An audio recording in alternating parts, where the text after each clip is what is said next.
Good morning, everyone.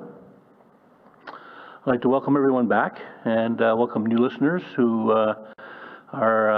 may be joining us this morning and today. Just as a quick reminder for people making presentations and just to remind people that this is uppermost in the board's mind, I will ask that people continue to refer to the scope of the hearing when they make the presentations, and be prepared for questions that are related to those three questions. In particular, the board wants to know what information should be required to support a water license application related to placer mining activities in wetlands areas. What should wetland conservation, development, and utilization objectives be for a watershed, and how can they be balanced on an application-by-application basis? And what wetland reclamation objectives should be considered during the water licensing process? So, as I say, these are the questions and the focus of board members, and to the extent that you can address those questions would be most helpful indeed. And I would remind people that even though the Indian River area is a very hot topic and certainly deserving of a lot of attention, our hearing relates to placer mining in wetlands throughout the territory. So having said that, I'd like to thank everybody for their patience from yesterday. We had some technical issues which caused a few delays, but in the end we more or less kept to schedule, and we covered a lot of ground. What we have found in terms of our experience so far is that the board does have questions for which there may not be time to get fulsome answers, and still stick to schedule. So the board will undertake to formulate questions carefully and ask interveners follow-up questions in writing. If they don't get the opportunity in the context of the hearing to ask them verbally. So they will follow up, and everyone will know, the questions will be published, and so everyone will know what the board is asking of every intervener. And any responses in writing, of course, will be known to all interveners as well. So having said that, I'd just like to comment on one thing. During the lunch break yesterday, and while speaking in camera to board members, I was encouraging members to take the full opportunity to ask good and penetrating questions, and to do so in a nice way, and suggested that they do so even in the face of provocative comments, should those comments arise from interveners. In making my point, I referenced someone by name, and I apologize to him for any slight he may have inferred from my comments. I report this because the comments were inadvertently broadcast to live stream listeners, that is over a so-called hot mic, and whatever conclusions people draw from my remarks, I would assure them that the whole board, including me, takes their role seriously, will ask key questions when in doubt about what they are hearing, and will judge the information provided them at this hearing and in all deliberations fairly. So, having said that, I would like to ask anyone if they have any comments about the draft agenda today, and to say their piece if they have any issues or any concerns about being able to deliver their comments today.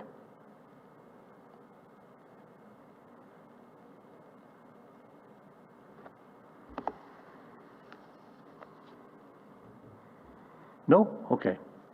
Okay, so let's move on, and the first presentation will be from the Klondike Placer Miners Association, and I will turn it over to them to lead their presentation.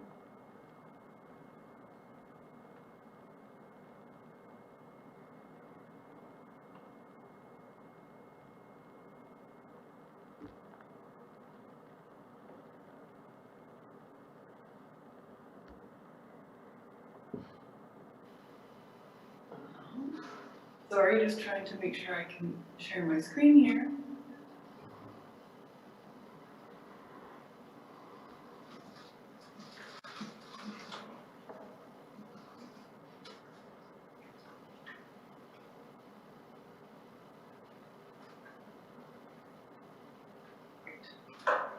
Okay, thank you.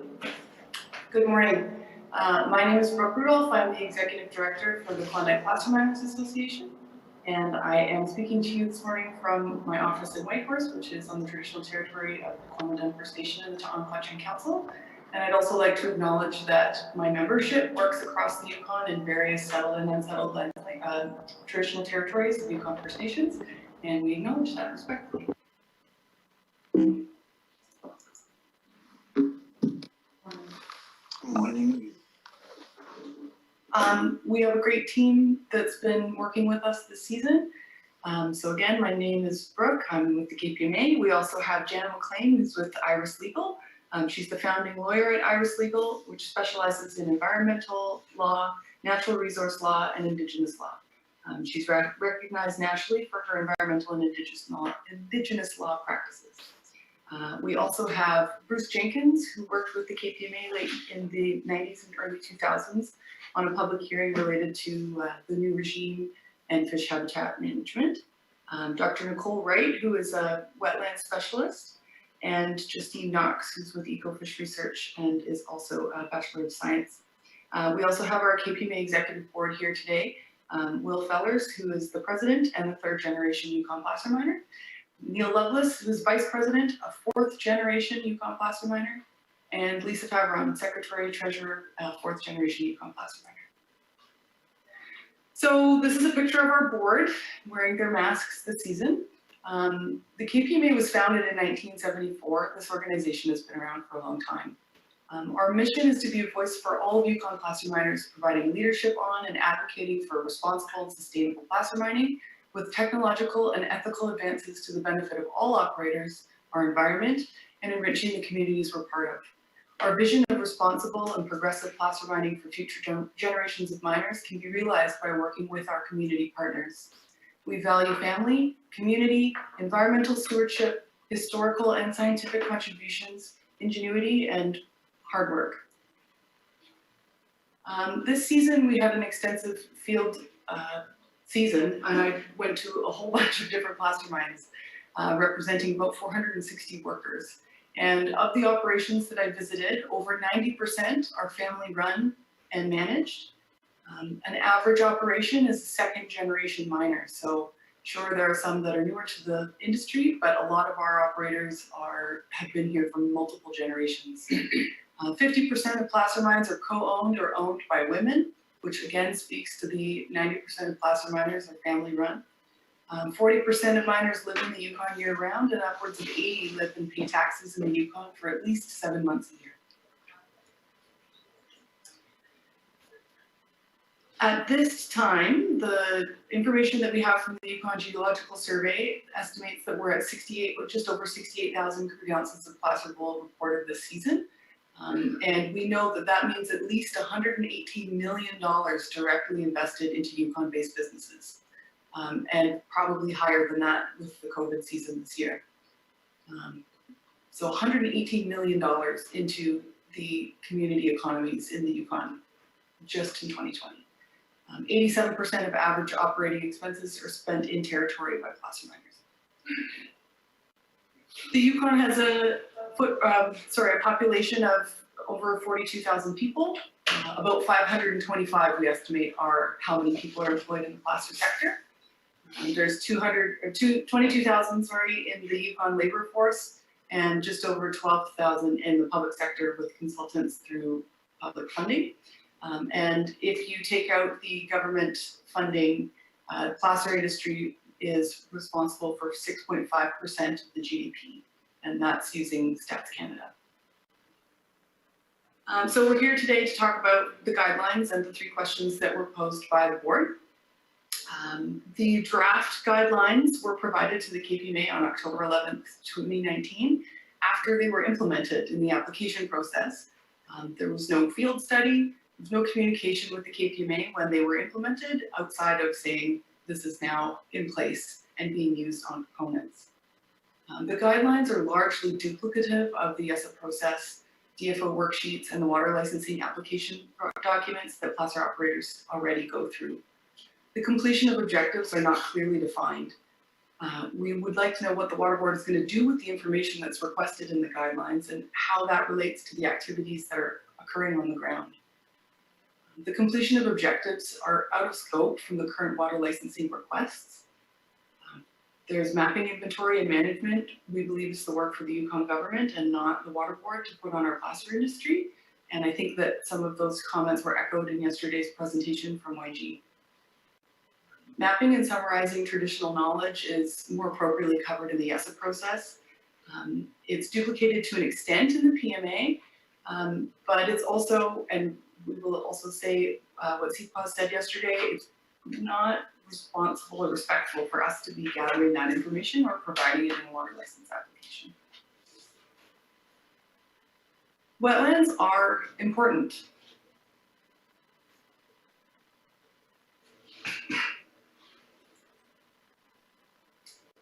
So is context of wetlands. If you look at the map in the center, we saw this a couple times yesterday. That outlines the Klondike traditional territory. Then in the small black center here, that is the Indian River drainage. And the Indian River drainage is a huge aspect of placer operators. The disturbance in the Indian River drainage is 1.62% of the total wetland and riparian area in TH traditional territory. And that's according to some work that Jeff Bond did with the Yukon Geological Survey. Putting that in context, on the right, you'll see where the drainage sits and the traditional territory sits within the Klondike Plateau, which is part of Beringia. And again, you can see how that wetland classification, although maybe not the same political jurisdiction, certainly ecologically is very similar. This is some work that was done very recently through the Department of Environment. Thank you for sharing. And it has some broad ecosystem mapping. So I'm not a mapper myself, but I can tell you that when you look at all of the wetlands that have been mapped in the past using maybe not as good data as we can collect now. So the data in North Yukon, for example, was collected in 2005. Technology has improved and we're able to be more precise. But using the information that we do have on the areas that have been mapped, we're looking at about 58.6% of wetland cover for broad ecosystem mapping.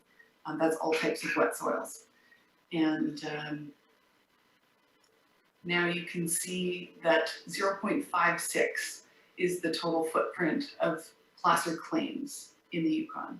So 58.6% of the Yukon is a wetland, and 0.56% of that is a placer claim.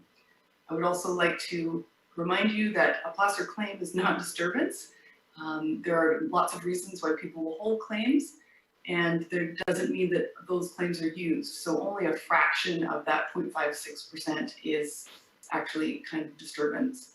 On the left side of the screen, you'll see that in the Dawson region, that's 4.03 is the footprint of claims, again, not disturbance, but claims. And we know that about 10% of the Dawson region is wetland. When you don't have a big footprint, you don't have big impact. So we have minimal impact on the general health of wetland complexes in the north. All of the photos in this slideshow are either taken by myself or taken by a miner that I worked with personally this summer. It's not stock photography. Placer is chemically stable. The constituents of potential concern are not present, and they do not exist in a reclaimed placer circumstance. In other words, in addition to water quality and quantity being maintained, I let my children swim in tailings ponds on hot days in the summer. Good reclamation creates shallow open water ponds, which are excellent and valuable ungulate and migratory bird habitats. With a small physical footprint relative to the wetlands in the Yukon, the wetland policy development that is ongoing, land use planning work that is ongoing, the guidelines are unnecessary at this time and redundant. The guidelines should not be implemented without consultation with affected placer miners, and if the Yukon Water Board seeks additional information, applicant requirements should be developed collaboratively to avoid unnecessary duplication. I now have some examples of anthropogenically disturbed wetlands. So these are all reclaimed wetland areas throughout the Yukon, either passively or actively. So this one was active. Here's an example of passive reclamation, which means that this work would have, or the land would have gone back to a wetland before the reclamation standards in the new regime were implemented. So this would have been mined before the new regime. Here we have a tailings pond. This is about 2 years after operation in this particular location. Another example of wetland passive reclamation. You can see the beaver lodge in the foreground and the tailings ponds that are now covered in the back. I'm not the only mother of twins who lets her kids swim in tailings ponds. This is my favorite swimming hole. It's on Hunker Creek. You can see the old dredge building in the back. Again, the bird habitat is very clear. This is passive reclamation. This is on a tailings pile with passive reclamation. Again, in a tailings pile, passive reclamation. When I moved to the Yukon, that hill was where camp was, and this is an active tailings pond with rock trucks and equipment operating, and this is what it looked like this season. So that is 12 years after. A placer miner goes through a rigorous application process with renewals of the water licenses at least every 10 years for each license they have. So generally we can say that there are 165 operating or sluicing mines in the season, and our stats show that of those numbers, about 114 of them are families, which means that on average, there's about 1.4 operations per family. As we've established, the average miner has been here for 2 generations. So we can safely assume that most miners have been in compliance with the regulatory processes in the past, as well as the current application and renewal processes. And they have been in compliance with those for at least 30 years. The process for an application for a water license from a miner includes Class 1 notification for prospecting, the YESA application, DFO worksheets, and the fish habitat management system, responding to regulators, responding to interventions, Yukon Water Board application, and response to Yukon Water Board staff. I would encourage that rather than making it harder for mines to operate, the process and guidance should make it easier for them to operate responsibly and sustainably. Will a more detailed application save wetlands?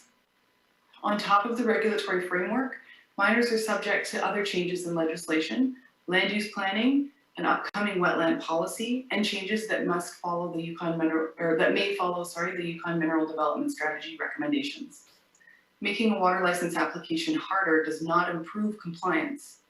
Making a water license application harder does not make better wetlands or miners, and making an application more difficult does not encourage reclamation practices or enforce the regulations that exist. Imposing the guidelines as part of the licensing process will add to permitting delays, capacity challenges for all of us, and guarantee paperwork overwhelm across the board. And that's not a pun.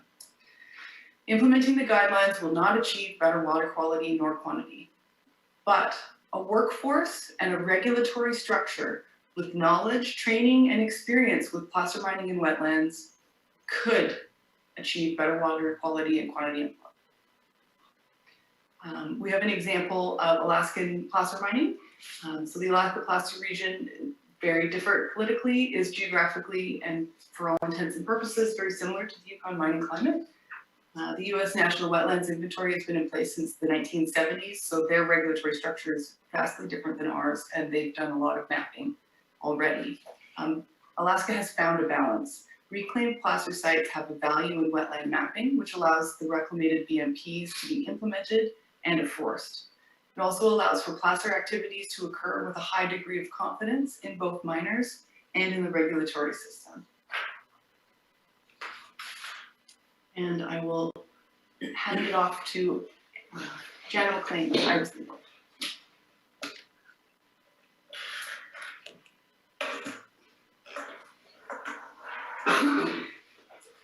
Thank you to the chair and members of the board. As mentioned, my name is Janet McLean. I'm a lawyer with Iris Legal, and I specialize in the areas of environmental, natural resources, and Indigenous law.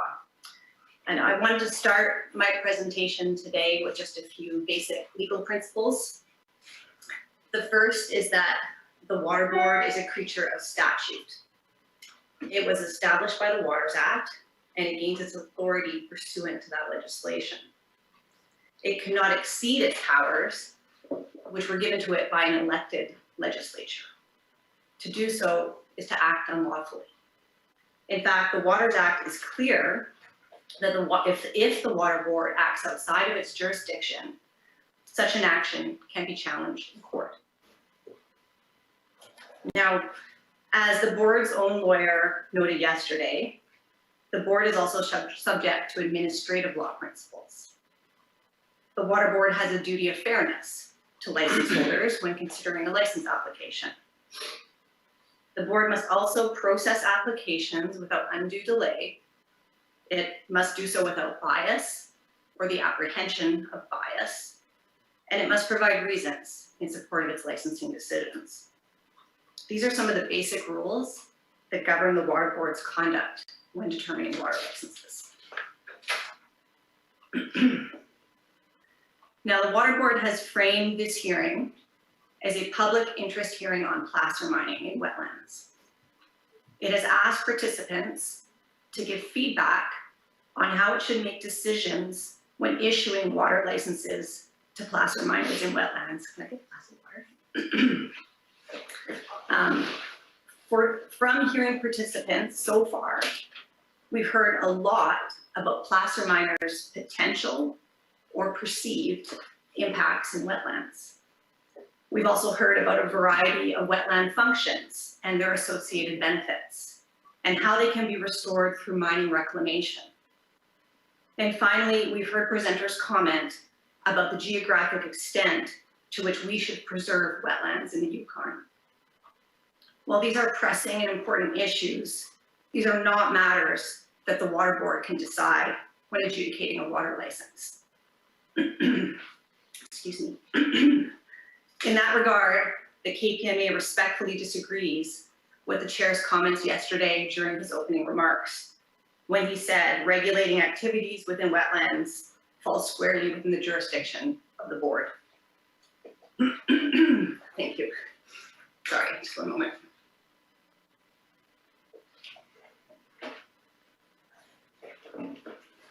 So both the questions that the board has asked participants to address in this proceeding, as well as the draft guidelines themselves, have the board exceeding its jurisdiction under the Waters Act. Okay.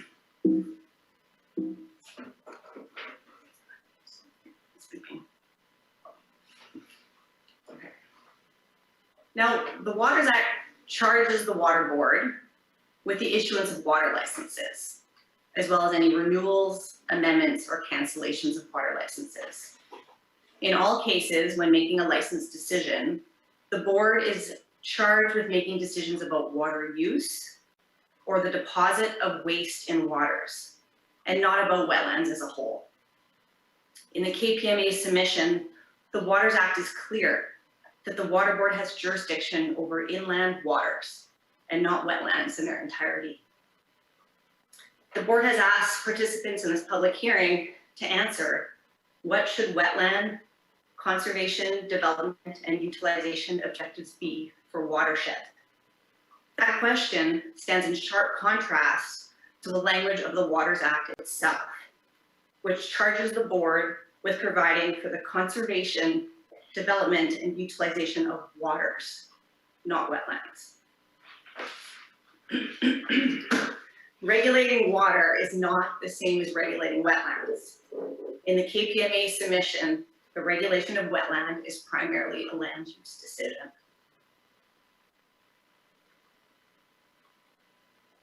Now, the Water Act provides a definition of waters, which I've included on this slide. It's any inland water, whether in liquid or frozen state, on or below the surface of land.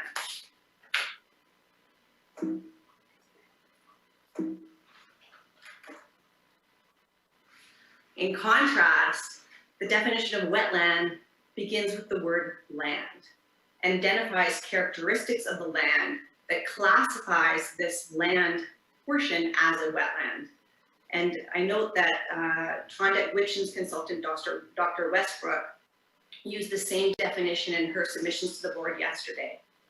So again, it's land with certain characteristics: poorly drained soils, specific vegetation, and types of biological activity that are unique to a wetland environment. Now, of course, water that is present in a wetland is within the Water Board's jurisdiction to consider whenever an applicant seeks permission to use water or deposit waste in wetlands.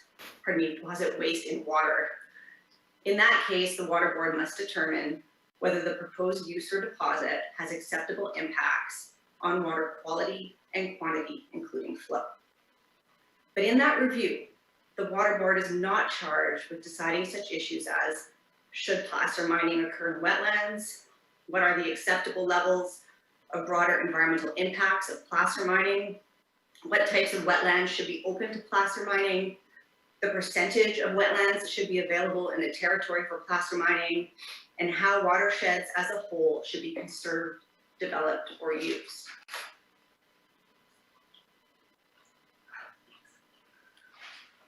Now, the Waters Act is also prescriptive about the type of information the Water Board may require of applicants for water licenses. This legislative requirements are relevant today in direct response to the draft guidelines. The Waters Act is clear that it is the Executive Council, not the Water Board, that makes a number of key decisions about water licensing. Pursuant to the legislation, the Executive Council determines the criteria to be applied by the board when deciding whether a license ought to be a Type A or a Type B license. It's Executive Council that determines the procedure to be followed on an application for a water license. The Executive Council decides the form of applications. And importantly, the Executive Council decides the information to be submitted to the board in connection with any application. It also determines the form in which that information is to be submitted, and it also determines water quality standards.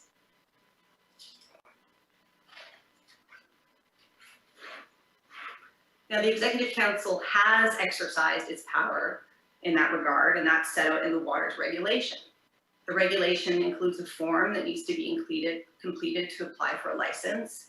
It sets out specific information that needs to be provided if the proposed undertaking consists of certain activities, such as the storage of water or the deposit of waste in water. And in all cases, it requires plans for the abandonment or any temporary closing of a proposed undertaking. It's important to recognize that these powers rest with Executive Council and not the Water Board. These clear divisions of powers are not altered by the Water Act's stated objects, which is to conserve, develop, and utilize waters in a manner that provides optimal benefits. We make that point today because we have heard a number of parties in this proceeding point to that statutory objective as supporting the Water Board's regulation of wetlands. In the KPMA submission, the legislation does not support such an interpretation. The same is true for the direction in the UFA to maintain the water in the Yukon in its natural condition. References to water, not wetlands. Now, in the context of reviewing the draft guidelines, the statutory division of power between the Executive Council and the Water Board is significant, particularly because the Yukon government is in the process of developing a policy for stewardship of wetlands in the Yukon, as you heard in detail yesterday from government representatives, Yukon government representatives. That territorial-wide policy can reasonably be expected to inform the decisions of Executive Council and the exercise of its powers under the Waters Act. The Executive Council could, for example, amend the information it requires as part of any particular water license application, or revise the forms needed to be used by licensed applicants. It is notable that other presenters before the board yesterday, including the Yukon government and Randy Newton of CPAWS, have urged the Water Board to ensure consistency between their draft guidelines and this broader policy initiative. Now, that's not to say that the Water Board does not have powers in determining water licenses. It's very clear that the Water Board does and exercises those powers. But the Waters Act is prescriptive about what the Water Board must consider when deciding a water license. It must consider the information provided in the application as prescribed by the waters regulation set by Executive Council. And it allows the Water Board to require the applicant to provide such information and studies concerning the use of water or the deposit of waste proposed as will enable the board to assess any qualitative and quantitative effects on waters. And those are very important words in our submission. The power of the board to require information to assess qualitative and quantitative effects on waters is a clear signal to the board about its intended purpose. It is also a clear limit on what it can require from applicants in support of a water license.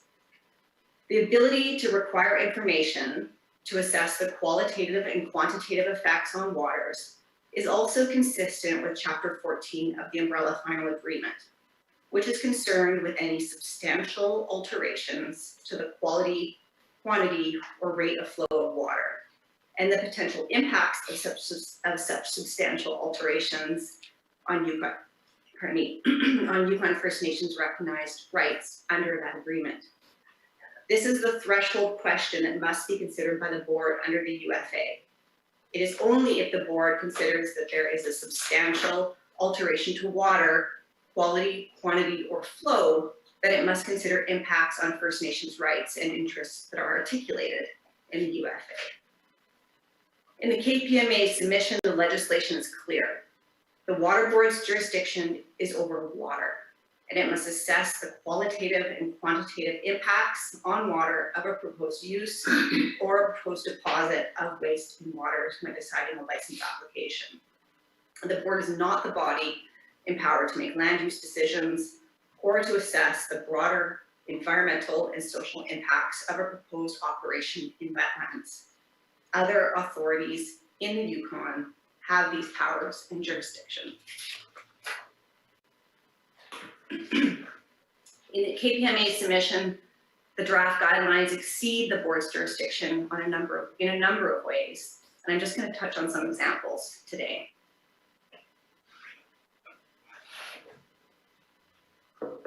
Now, the guidelines repeatedly emphasize the need to provide information to assess wetland impacts, including a duty on the applicant to provide a mapped footprint that identifies all direct impacts to wetlands without limitation. However, the Water Board does not have jurisdiction to assess all wetland impacts, such as impacts to biodiversity and climate change, which we heard a number of presenters speak about yesterday. It has jurisdiction to evaluate the impact of the use of water or the deposit of water on water quality, quantity, and flow. Some wetland impacts do not concern these matters at all and are not information properly before the Water Board in deciding a water license. The guidelines also seek broad baseline information to allow the board to understand how the proposed project may affect site conditions and wetlands. But again, the board is not charged with evaluating how a proposed project may affect site conditions or wetlands broadly. It is charged with assessing impacts to water, quality, quantity, and flow. The guidelines require the proponent to place the project area within its local and regional surroundings, with mapping including a landscape and land use context and substantial detail, without connecting any of that information to how it will assist the board in deciding impacts on the quantity, quality, and flow of water in a wetland. Hydrologically connected water courses may be relevant to the board's assessment, particularly if a placer mine proposes the use of a closed system settling pond, but not a broad mapping of all regional landscape features.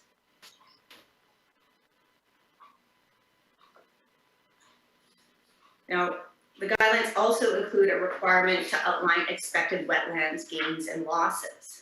And this is unlikely in the KPMA submission to be relevant to an assessment of impacts on water quality, quantity, or flow.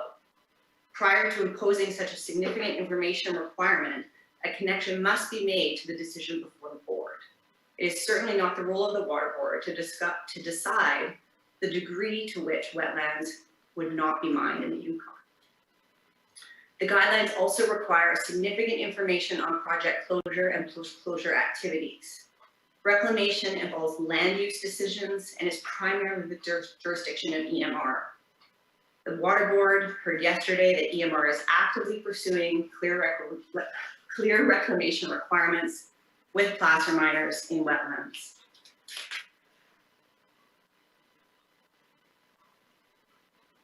Now, in considering the limits of the water board's jurisdiction when it's in its water licensing capacity, it is important to emphasize that placer mining is subject to a number of other regulatory processes, including an environmental and social assessment under YESA.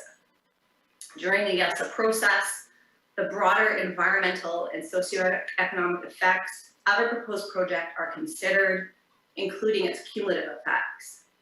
Following YESA, a decision document is issued by EMR, which is binding on other regulators. A Class 4 placer mine must also obtain land use approval under the Placer Mining Act, which can impose reclamation requirements on an operation. In other words, a water license is just one element of the review and approvals required of a Class 4 placer mine to proceed in the Yukon. And the water board is just one part of a broader regulatory structure. The water board must be cognizant of its role within that structure and not exceed its jurisdiction. Given the complex legislative regime that governs placer mining, it is important to avoid duplication where possible, as recommended both in the umbrella final agreement and YESA. Doing so creates regulatory efficiencies, cost savings, and fairness. Now, the water board has responsibility to act within its statutory mandate, and it should not be imposing onerous information requirements on licensed applicants, which do not assist the board in evaluating whether a proposed project's impacts on water quality and quantity are present or not.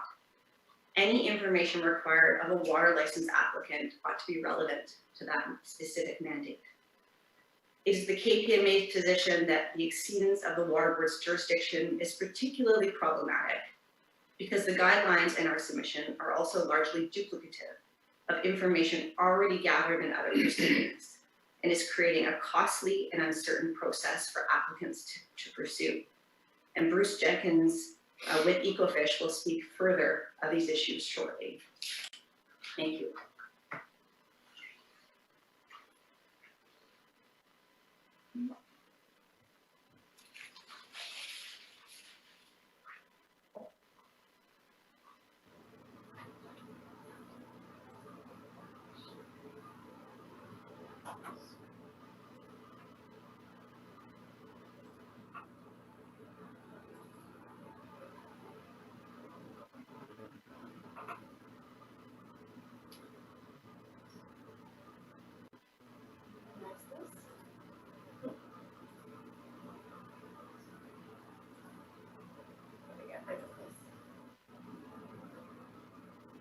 Okay. Well, it's that okay, changes.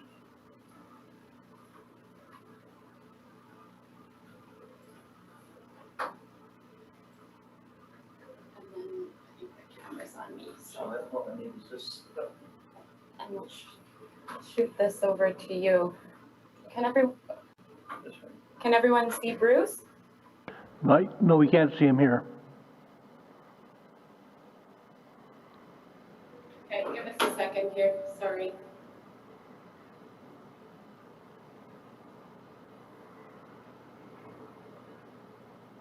How about now? We can see somebody alone in a boardroom with a laptop in front of them. Perfect. Does he have gray hair? He sure does. Excellent. There you are, you're on. Thank you. And good morning. Thank you to the chair of the board and to the board members and to other petitioners during these hearings for the opportunity to speak today. We're going to present a summary of our independent review of the draft board wetland information guidelines. My name's Bruce Jenkins with ASLA Consulting. I'm here in Vancouver with Justine Knox, and our wetland scientist, Nicole Wright, is working from an office in Courtney, and I believe is on the line.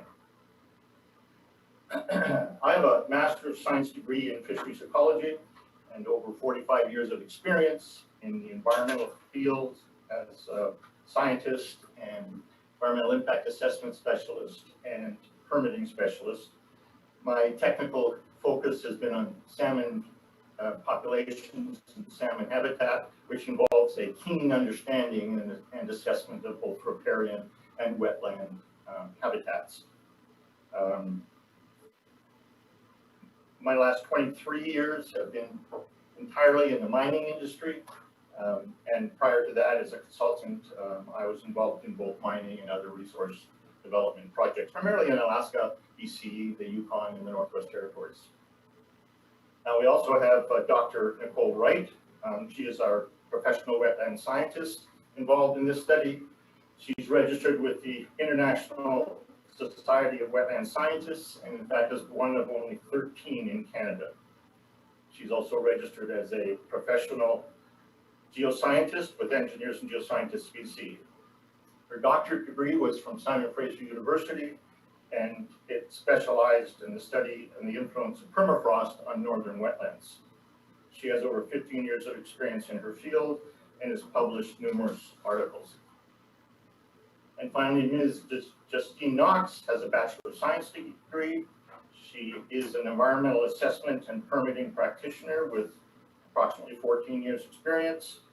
Her Bachelor of Science degree is in Global Resource Systems, and her postgraduate certificates include Integrated Watershed Management and Water Policy and Environmental Law. She's been involved extensively in the preparation of environmental assessments and permit applications that comply with both Canadian and provincial, but also territorial and federal environmental policy. Justine has experience interpreting environmental legislation and was responsible for providing advice to proponents on behalf of the Canadian Environmental Assessment Agency. Most recently, she's been working with proponents on the board and water licensing applications.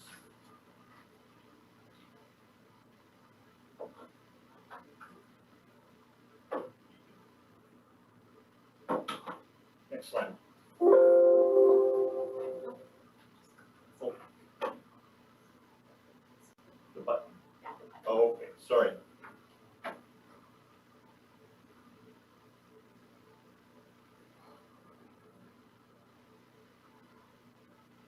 So Ecofish Research Limited and ASLA Consulting Services, on behalf of the Klondike Placer Miners Association, conducted an independent third-party review of the board's draft wetland information guidelines dated March 2020, and it was version 2. The review critiqued the procedural content, context rather, scientific merit, and the financial implications of the guidelines.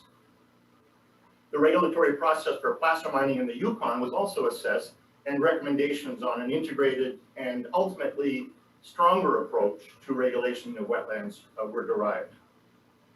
We also developed some recommendations to strengthen the structure and content of the guidelines, and that were aimed at recognizing not only the ecological value and conservation of wetlands, but balance that with a viable, sustainable placer miner industry. Our review of the guidelines resulted in 8 conclusions and 19 associated recommendations, which I'm going to present to you today. Our first conclusion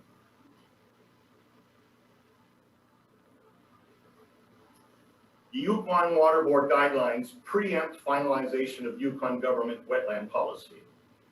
As you've heard from other presenters, the government is developing a Yukon wetlands policy. It's intended to be a framework to guide the management of activities in wetlands across the Yukon. But implementation of your guidelines prior to having a clear wetland policy risks jurisdictional confusion, inconsistencies regarding ecological values being protected, and as well, it risks uncertainty about whether water license applications and activities will be fairly managed by regulators. As you heard yesterday, the Yukon government presentation, it stressed the need to work with the Water Board to ensure harmonization of efforts with the broader government policy to avoid confusion and duplication. And you're going to hear that theme and some of those conclusions throughout our presentation as well. We agree with the Yukon government submission. Recommendation 1.1, define the Water Board license application requirements consistent with a clear and established wetland policy. And it should be developed collaboratively with all stakeholders, including industry and Indigenous groups. Recommendation 1.2, ensure that the Water Board license application requirements are aligned with clear policy direction provided by the Yukon government to reduce duplication and avoid unnecessary delay and costs to placer miners.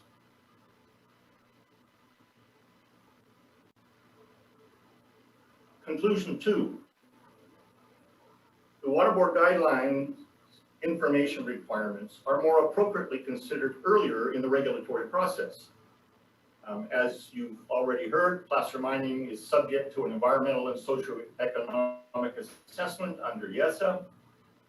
In addition, the Department of Energy, Mines and Resources is the decision maker at the early stages of placer mine development and is also, more importantly, a decision body during the YESA process.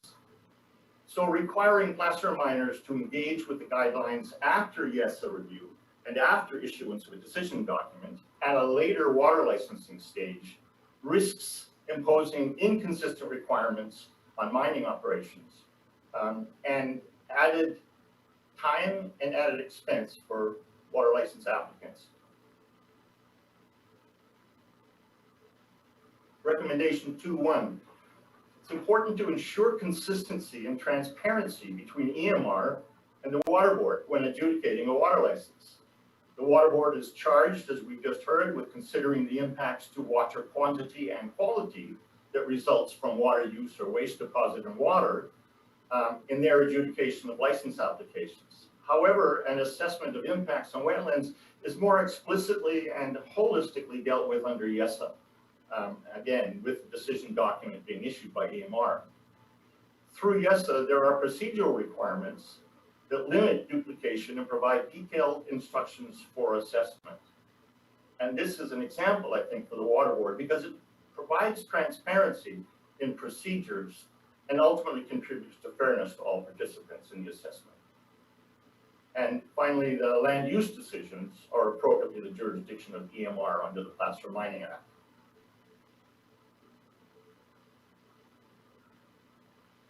Recommendation 2.2, employ a risk-based approach at the earliest stage of the decision-making process. We're recommending at either the YESA stage or in fact even earlier. And it should be informed by a government wetland policy to help achieve a consistent, predictable, and transparent decision-making. There's nothing more problematic for applicants and placer miners than being in the dark and not having transparency and understanding what's expected of them. Now, our risk-based approach to wetland information requirements and regulatory decision-making could provide transparent criteria for identifying not only the scale of adverse effects to wetlands, but also balancing the value of wetlands and the value of sustainable placer mining operations. And it would provide clear guidelines on the requirements for managing the risk to both wetlands and placer miners, guided again by the Yukon's wetland policy. So a risk-based approach then also promotes adherence to the mitigation hierarchy of avoid, minimize, replace, reclaim by placer miners, and it guides the decision making.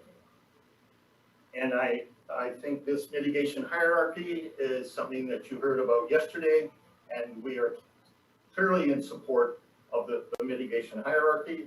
It's an established principle, not just in wetlands regulations, but also in fisheries habitat regulations, and it's stood the test of time.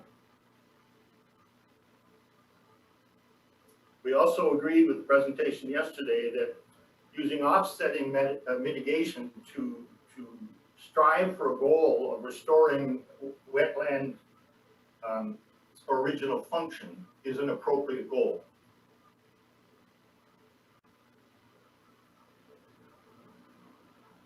Now, this is a conceptual risk matrix that we've prepared, and it is an example of the kind of approach that could and should be taken. So on the left-hand vertical axis is starting from at the bottom, no risk, to increasing risk, going up to the top highest risk. And it's a scale of negative effects to placer applicants. On the horizontal scale is increasing risk going from right to left. So when there's no wetlands, there's no risk. And as you progress to the left, there's increasing risk and an increasing negative effect to wetlands. The color scheme shows least risk in the light blue, progressing through moderate risk, and then ultimately high risk in the dark purple colors. And as you progress to the higher risk areas, there's an increasing implication for reclamation. Perhaps more reclamation, longer reclamation, or different types of reclamation. So even though the highest risk to wetlands and to placer applicants may be in that top left-hand corner, it doesn't mean that mining can't happen. It just means that placer mining has to happen in a particular way. And this kind of risk matrix allows placer miners and regulators to understand where a particular water license applicant fits in the risk profile. Conclusion 3, the guidelines duplicate existing regulatory processes. Much of the information, as you just heard, that's requested in the guidelines is already required as part of the existing water license application or other regulatory processes to which placer mines are subject. And that includes detailed descriptions of site content and activities, sediment erosion control planning, and other mitigation measures and reclamation plans. In fact, there are more than 80 different duplications between your proposed guidelines and other regulatory agencies. So implementation of the guidelines fails to recognize opportunities to streamline water board licensing decisions on the use of water or the deposit of waste in water. And so those opportunities with other regulatory processes are not recognized and should be. Now, recommendation 3.1. Avoid duplication of effort for water license applicants by integrating guideline requirements with these existing regulatory processes. And we think quite strongly that the DFO fish habitat design, operation, and reclamation workflow with its associated worksheets for placer mining in the Yukon is an excellent example of a successful process that could be mirrored for land and water use decisions concerning wetlands. The DFO process simply is employed early in the regulatory process. It's integrated across decision-making bodies, including the Yukon government, EMR, YESA board, and the Yukon Water Board. The process is accompanied by clear guidelines outlining data collection requirements and timing, specific to a particular project, and it's a strong example of a successful collaborative process among interested stakeholders.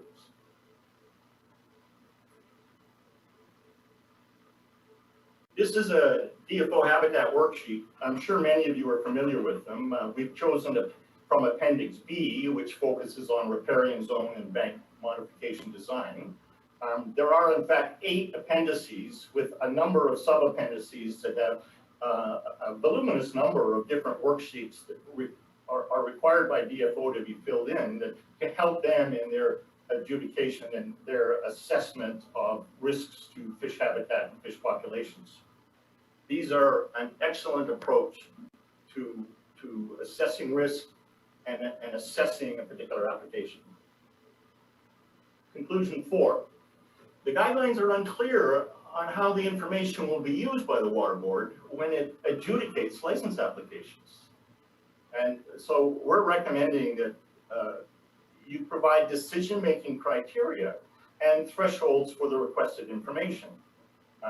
Our point is really that not all water license applicants should require the same kind of information. And so different thresholds for change and different thresholds for water license applicants should be considered based upon a number of factors, which I'll discuss in a few more slides.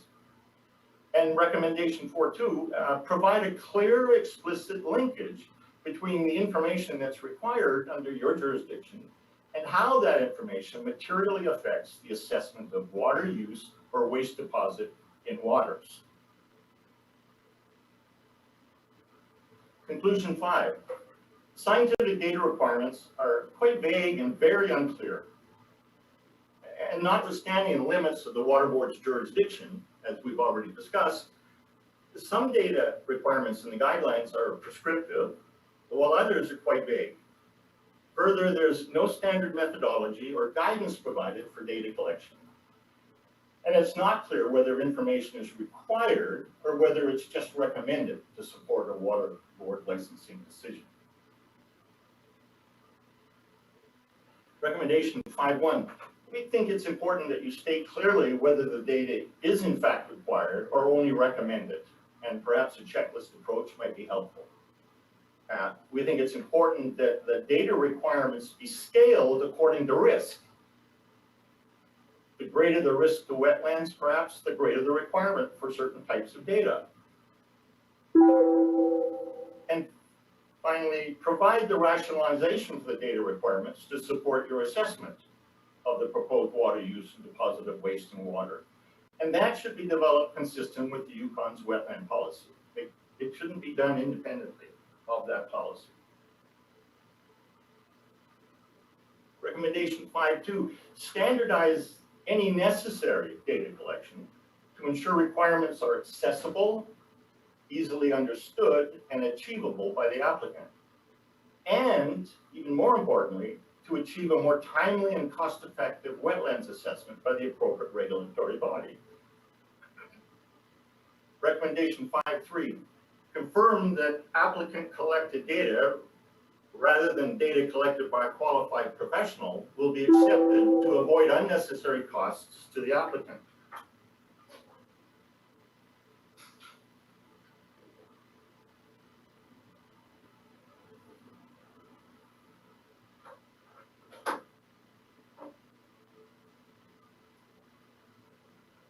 Recommendation 5.4, provide guidance on how applicants can reasonably and cost-effectively address data gaps.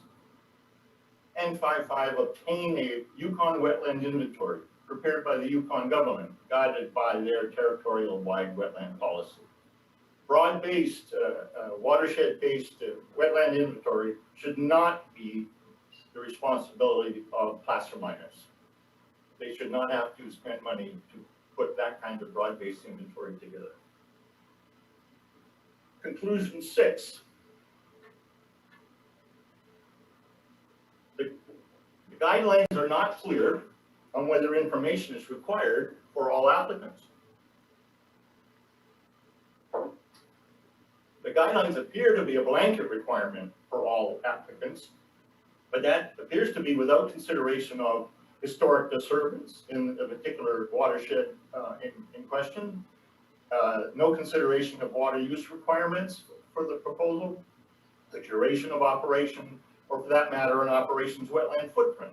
And these are significant factors that affect not only the extent and nature of data to be collected, but also provides a framework for how the water board should be adjudicating licenses by taking these types of factors into account and considering the data that's collected in relation to them.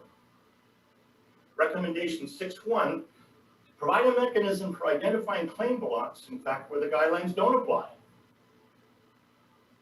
And we talked about this earlier. And that would include identifying criteria that could be used to determine the extent that the guidelines apply to a particular operation. So there'll be a sliding scale as you scope out an operation in relationship to use of water and deposition of waste in waters.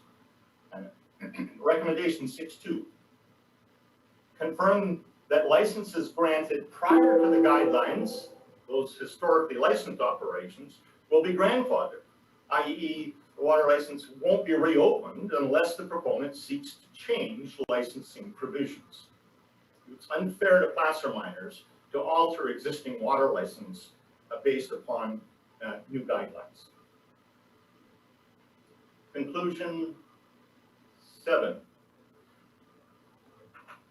The guidelines impose a financial burden on placer miners. This is because of the lack of transparency in process, vague scientific data requirements, lack of direction and rationale for data collection, and extensive duplication with other regulatory processes. This inappropriately puts the onus on the proponent to collect information. And the information that's collected may well be beyond the applicant's expertise or financial capability. It may not be information that's needed to reasonably adjudicate a particular water license application. And it may also compromise the timeliness of the application process. Now, an example of the kind of costs that the water license applicants could be subjected to is exemplified in this table, where we have estimated costs for following the guidelines for both small, medium, and large wetland footprint placer operations. And I don't propose to go through all the details, but these are a number of the key cost elements that have been considered. And as you can see, the total from small scale to large scale, the total cost to placer miner applicants would be on the low side about $68,000, $69,000, and on the high side about $163,000. A significant amount for placer applicants. Recommendation 7.1, accordingly, avoid unnecessary financial burden on proponents. And do that by limiting information requirements to only those data specifically linked to the water board's assessment of proposed water use and deposit of waste and water, namely potential effects that may substantially alter the quality of the water or the quantity of the water. Recommendation 7.2. Also avoid unnecessary financial burden on proponents by, and you can see there's a theme running through the presentation here where prior recommendations are relevant to this question of financial burden. You should employ transparent decision-making using a risk-based approach early in the regulatory process so placer miners can carefully consider the economics of whether to pursue a license application. By adopting an approach that avoids duplication, providing decision-making criteria and thresholds to proponents, very important item, because decisions on the amount and nature of data and threshold for substantial change are important factors in the scientific assessment of risk to wetlands. And then finally, obtain a Yukon wetland inventory, as we've discussed before, on a territorial-wide, the wetland policy being the driver. Recommendation 7.3. Provide compensation to the applicant when water license applications are denied for applicants who have owned and worked a long-standing claim granted pursuant to the Placer Mining Act. To be fair and balanced, We think that the Yukon government must consider mitigating the financial burden of placer miners if the applicants are delayed or denied a water license as a consequence of major changes to water board licensing requirements. And finally, the Yukon wetland policy development, we think could be a starting point for considering impacts to placer miners. But it's essential to have a balanced approach in dealing with the topic of wetlands. And finally, last conclusion 8, the guidelines lack specific guidance on the use of reclamation approaches described. And we think as a recommendation that the water board should recognize the primary role played by EMR as the land use regulator in approving reclamation of placer mining. And you need to ensure consistency in regulatory approaches. And related to that is eliminate duplication. And recommendation 8.2.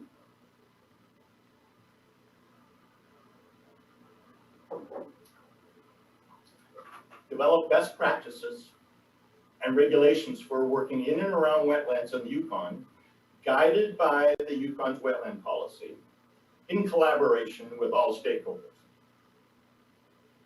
Adopt the KPMA best practices that are published in a comprehensive report of recommendations, guidelines, and techniques for reclaiming placer-mined wetlands on the Yukon, and the reference is provided at the bottom of the slide.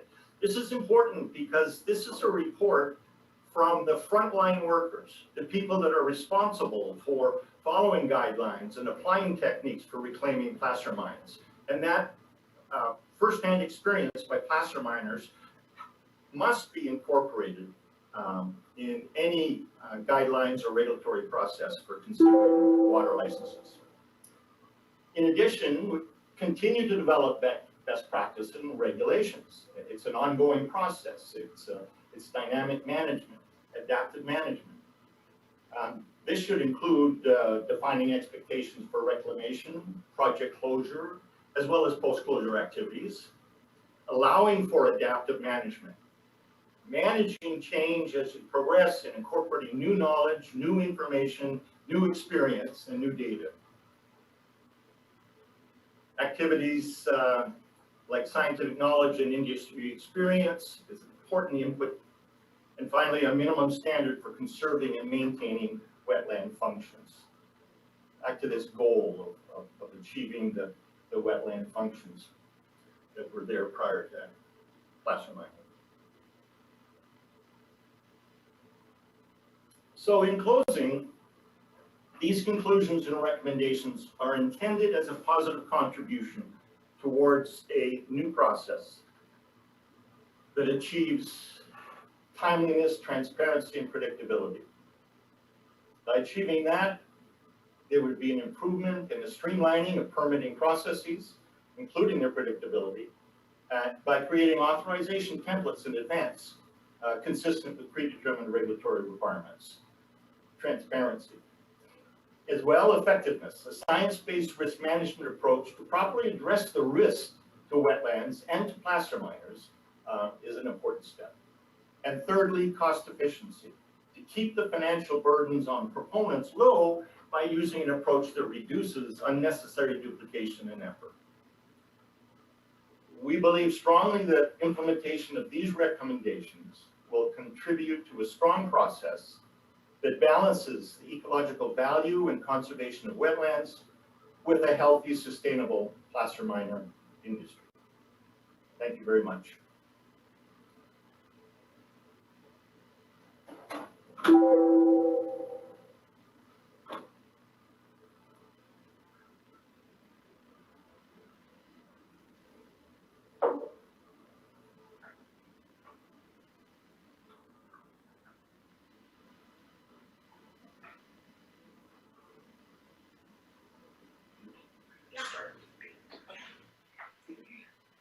Hi, I'm Will Fellers. I'm the president of the Klondike Placer Miners Association. And as Brooke said before, I'm a third generation placer miner. And like my mom, I was born and raised in Dawson City and lived my entire life there. And every summer of my life, I've been out in the bush at our mine site. And so I'm going to start off with presentation with a few concerns that I have about the water board's approach to regulating placer mining, and then discuss placer mining in wetlands.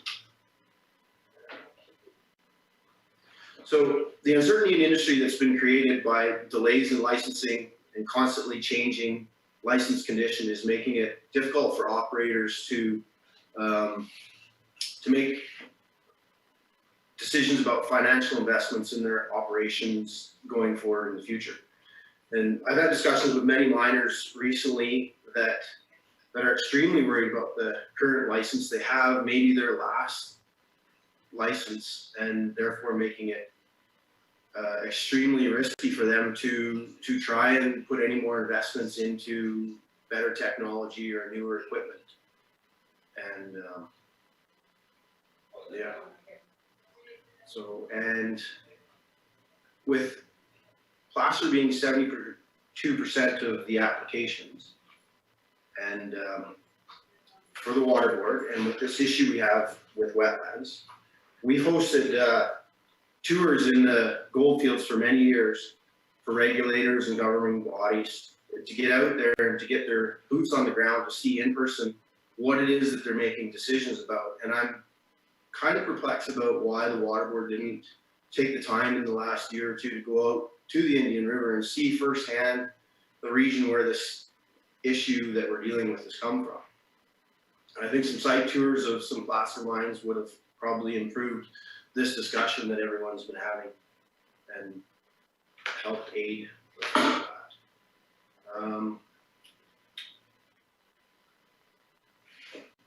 Failure to recognize placer's positive contributions. So I've sat on many boards and committees over the years, like the KPMA, Dawson City Renewable Resource Council, the Dawson Land Planning Commission. And it's been my experience that almost never do the governing boards or the bodies rely on or reference a report or a study that shows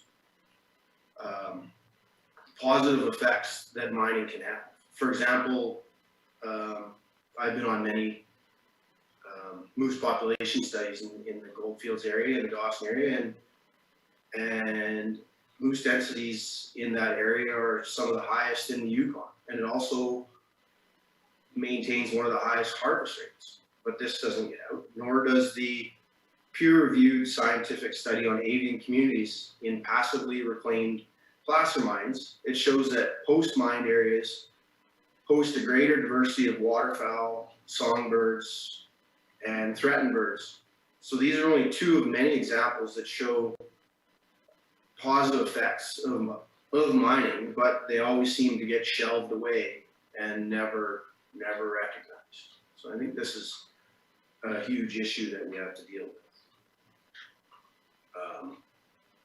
And with this guidelines and stuff, I believe that the water board's asking too much of the placer industry in their draft guidelines and application requirements, and that they're asking too much of the industry for questions, and they're stepping outside their mandate of the board to regulate on the water quantity, quality, and flow.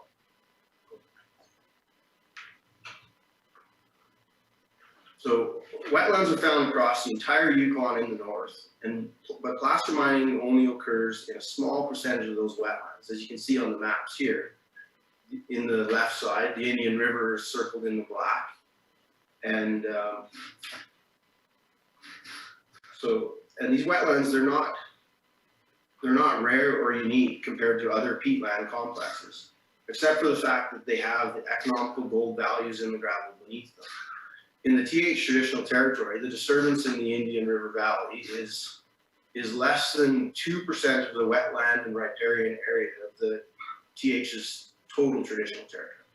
And this is such a small footprint in the entire overall complex.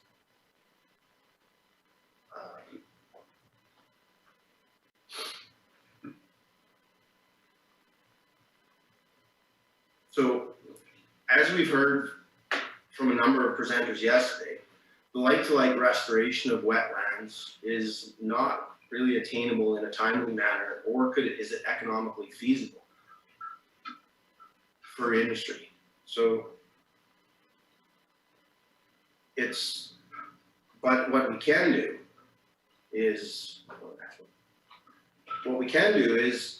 and with the use of best management practices and proper reclamation techniques, is create wetlands that add to the biodiversity of the region by leaving behind shallow water wetlands, marshes or swamps, and hills. So to paraphrase part of Scott Smith's presentation yesterday, biodiversity is largely a function of landscape diversity. So shallow water wetlands, marshes, and swamps, what we can leave behind after placer mining is done and our reclamation is done properly, are the rare types of wetlands in the territory, and they're proven to be utilized by more of the native species of the region, like beavers, rabbits, moose, songbirds, waterfowl, fish. I mean, I probably haven't named them all, but we all know that there's a very diverse amount of animals that use them. Yeah, next. So the KPMA worked with consultants a couple of years back to develop a set of guidelines for reclamation and best management practices, with the goal to create a document that was achievable for the operators to do on the ground, but yet it still met all requirements to leave behind proper functioning wetlands. And we did this, and this was taken on in-house because the governing bodies and the governing parties involved have not seemed to be able to sit down with industry and the governing bodies to start this process. And so what I would like to see is industry and governments take the time, sit down and have discussions on these KPMA's existing reclamation practices and work together to finalize some guidelines around wetland reclamation that meet the ecological requirements and are achievable and feasible for industry.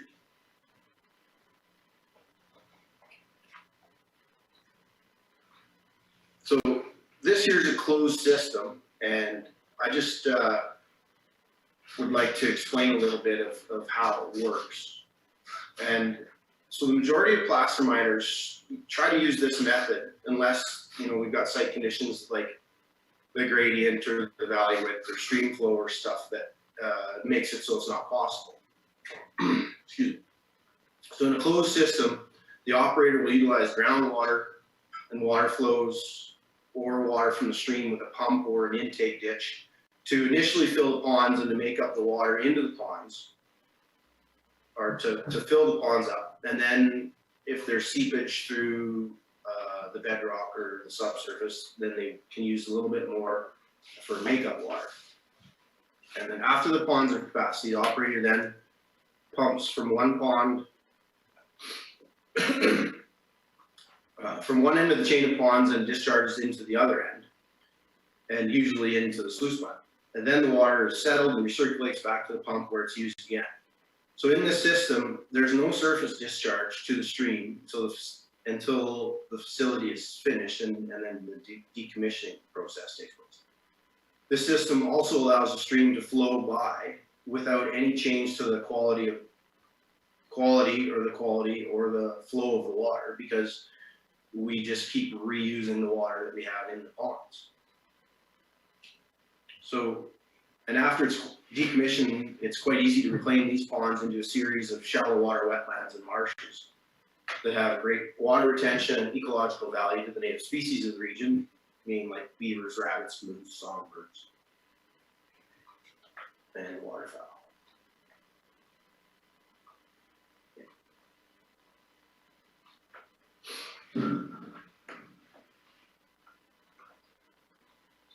Placer mining is a lot like the family farms of the north, and because we're, for the most part, small family-run operations who have no financial banking, and all our expenses are covered from our own pockets and bank accounts.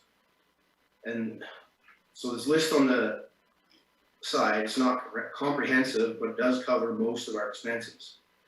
And on average, for most operations, fuel and payroll alone will account for approximately 75% of expenses during the season, and most operations will run on less than a 10% profit margin. And that can easily be consumed with unforeseen breakdowns or the implementation of these guidelines, which on a conservative estimate, which cost between $68,000 to $163,000 per application. And this is sometimes more money than some of the operations will produce in gold alone in the entire season.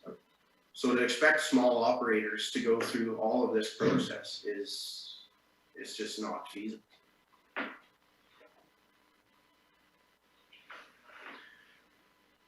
So during the 2020 season, the KPMA conducted a survey on many of our members, and one of the questions that we asked was, what do you love about plasma? And it may be surprising to some, but not to me, that the majority of the answers, like 76%, were being self-sufficient, being outside, and being with nature. But as a side note, not one person in all the questions, I'm not sure how many we asked, was lots, and not one of the answers had anything to do with money, gold, or finances.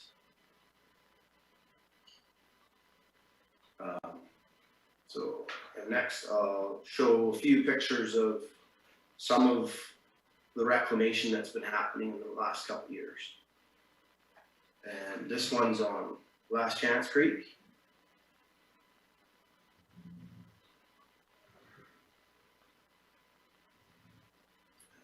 The bottom of Dominion Creek.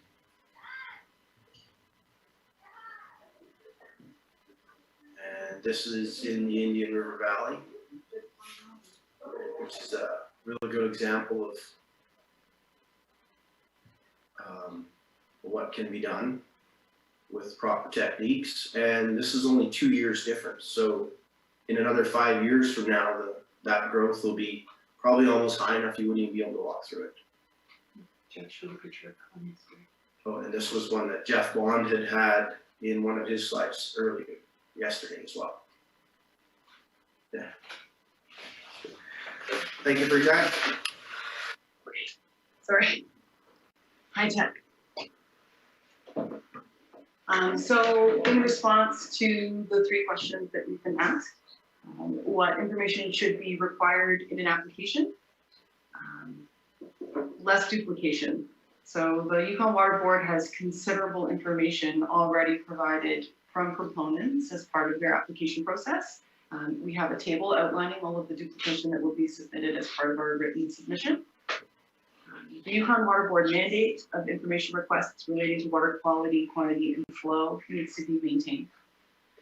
And we need to allow for the regulatory structure to work through the ESSA review process as well as adaptive management and inspections on the ground.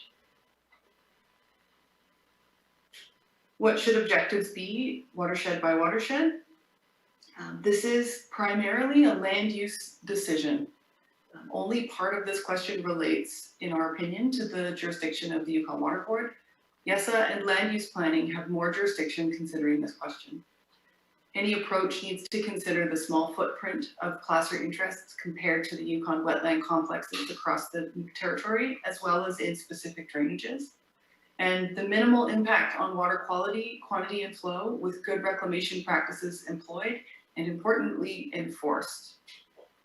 And risk-based approaches like the DFO stream classification model have been successfully implemented in the Yukon with significant input from industry in the past. So we believe that that is a possible way forward. Number 3, what reclamation objectives should be considered in the licensing process? And only part of this, again, relates to the Yukon Water Board.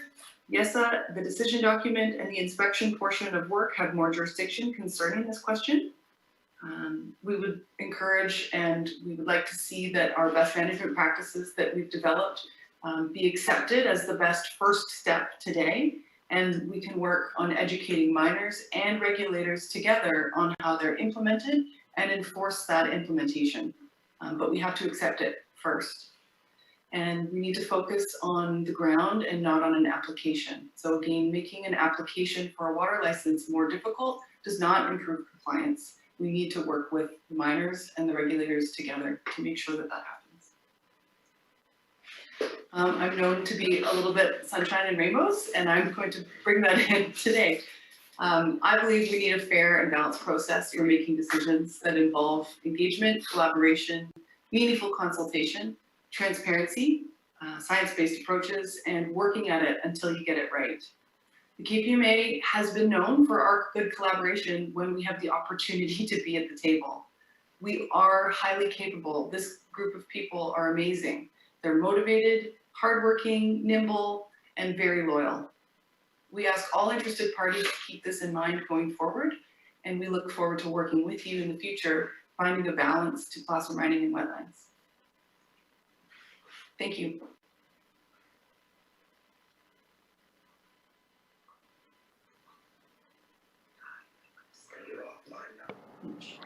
Thank you very much, Ms. Rudolph, and thank you to Mr. Fellers as well, and to the entire delegation of presenters. I think you've tackled the issues from a variety of directions, and we'll find it very useful.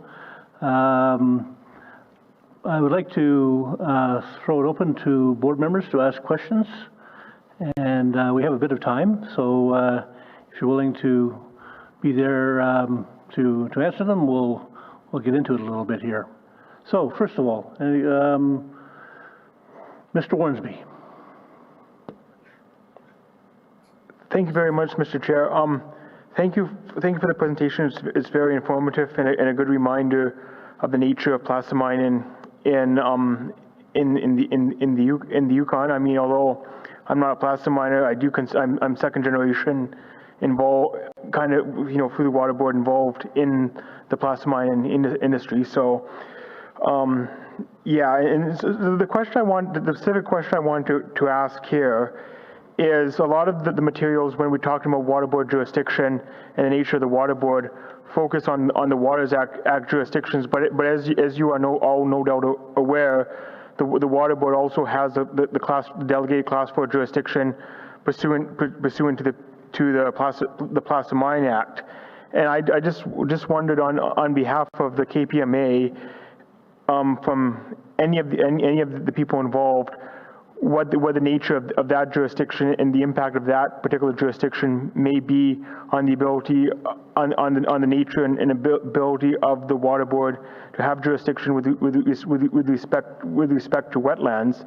And as a second portion of that, just on the nature of wetlands, we heard a lot about those yesterday in the way the wetlands help control the nature and quality of water, and how in perhaps changing the nature of wetlands, how that may affect the water quality and thus enter into this board's jurisdiction pursuant to the Waters Act. Thank you.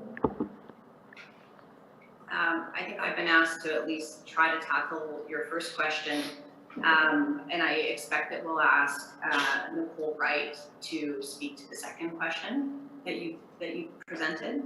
As the water board knows, under the YESA process, there's ultimately a decision document issued, and the Yukon government explained yesterday that there is increasingly a requirement that there be a plan for reclamation, and criteria for reclamation that's being embedded in that decision document. And then from there, of course, the approvals flow under both the Water Act and the Placer Mining Act. And our submissions today focused on water licensing because of the three questions presented by the water board were clearly focused on your water licensing powers. So that's what we were addressing in our presentation.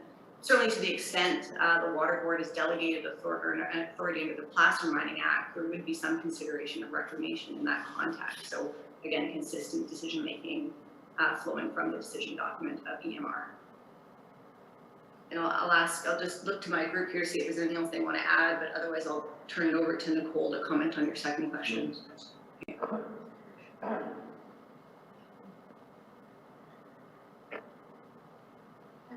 hi.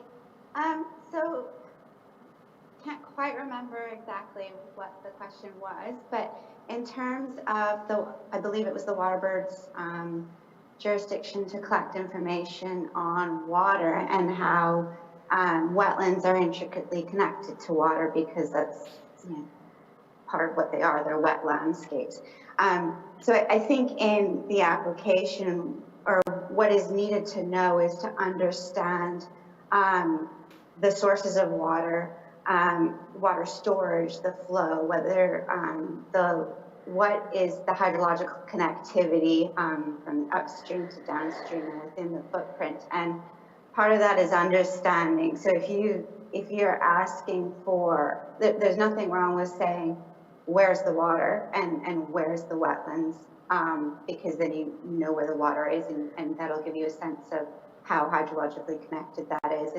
And with the goal of, well, with the hopeful goal of that, you're restoring that hydrological function to the landscape once the mining activities are completed. Does that answer your question? To an extent, I think perhaps I'll just clarify what the question, what that portion of the question was, and I should know better than to ask compounded questions. But I guess my question is, given that we know that wetlands are integral to the treatment and quality of water, how in intact wetlands, how does the Water Board's jurisdiction for water quality impact certain protections of intact wetlands within a potential placer mine footprint? Thanks. Okay. Well, sorry, go ahead. If I could jump in, and then I'll give you a second to add your comments too, because I think inherently in licensing industrial activity to use water, you are permitting certain levels of impact. That's inherent in the concept of water use or deposit of waste in water. You're not leaving in the immediate moment of use. It's not, there's a change. And it's in all jurisdictions that regulate water, the question really is what's acceptable.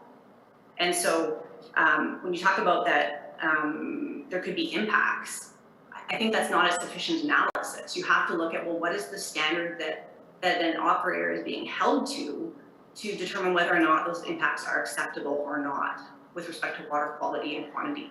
And there's been a lot of information presented to you today about, you know, the degree of the impact, the ability to restore, that I think has to factor into that decision. And Nicole, I'll let you speak to it from a science perspective. Yeah, sorry, I can't comment on jurisdiction, but from a science perspective, you really want to have some criteria and thresholds that the miners can work with. For example, I've looked at the application and I've seen that there's a request for estimated flow, and there's some indirect questions on water quality in terms of asking about a spill response plan and that type of thing. And this is where our recommendation for having some kind of DFO type worksheet on water specifically is to ask those questions that, you know, are specific to water quality and water quantity with the rationale of why that's included and the methodology that's required, as well as the threshold or the criteria that you're evaluating whether post mining activities after reclamation, that water quality and that hydrological connectivity and that storage and the whole hydrological functioning still remains the same.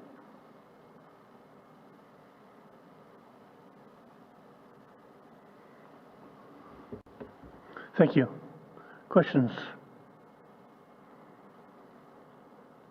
I have a quick follow-up question. I think essentially a fairly major portion of the intervention this morning has been to encourage the Water Board to put it in colloquial terms, stick to their knitting under the Water Act, and that would accelerate, that would focus the analysis and accelerate the decision-making significantly. I'm having trouble understanding it because I know I know that you're certainly aware of the fact that the board has delegated authority under the Placer Act to act as the chief of placer mining at time of licensing. And this has been the case since 2003. And as you know, all of you who have licenses know that not only the water license, but the land use authority is assigned by the chair of the water board after deliberations by the water board. So in my experience on the water board over the last couple of years, there has been no deliberation that hasn't given a sort of comprehensive analysis of all the issues, both that which would relate to water in the narrowest sense under the Waters Act, but also the duties under the Placer Mining Act. And as the legal counsel pointed out yesterday, we also have responsibilities under the UFA. So we take all of these responsibilities seriously. What is the role you see do you have a concern about the legitimacy of the delegation of authority under the Placer Mining Act to the Water Board to act as chief of placer mining at the time of licensing? Is that a problem? I don't think I'm in a position to comment on that today, but we can certainly address that issue in our written submissions. I would need instructions from my client. I want to make it very clear that the three questions that were presented by the board in this proceeding were very clearly focused on water license applications. And my understanding and the KPMA's position is that the guidelines are being used to determine water license applications. And our submissions today about jurisdiction is that the information being sought and the breadth of the considerations that the water board is attempting to draw into that water licensing process is inappropriate. And we were not asked to discuss the board's powers under the Placer Mining Act or that delegation of powers in this proceeding. So I don't have instructions on those points. I look forward to your written response in that regard then, because it's fairly a significant point to clarify in terms of our understanding of the KPMA's position.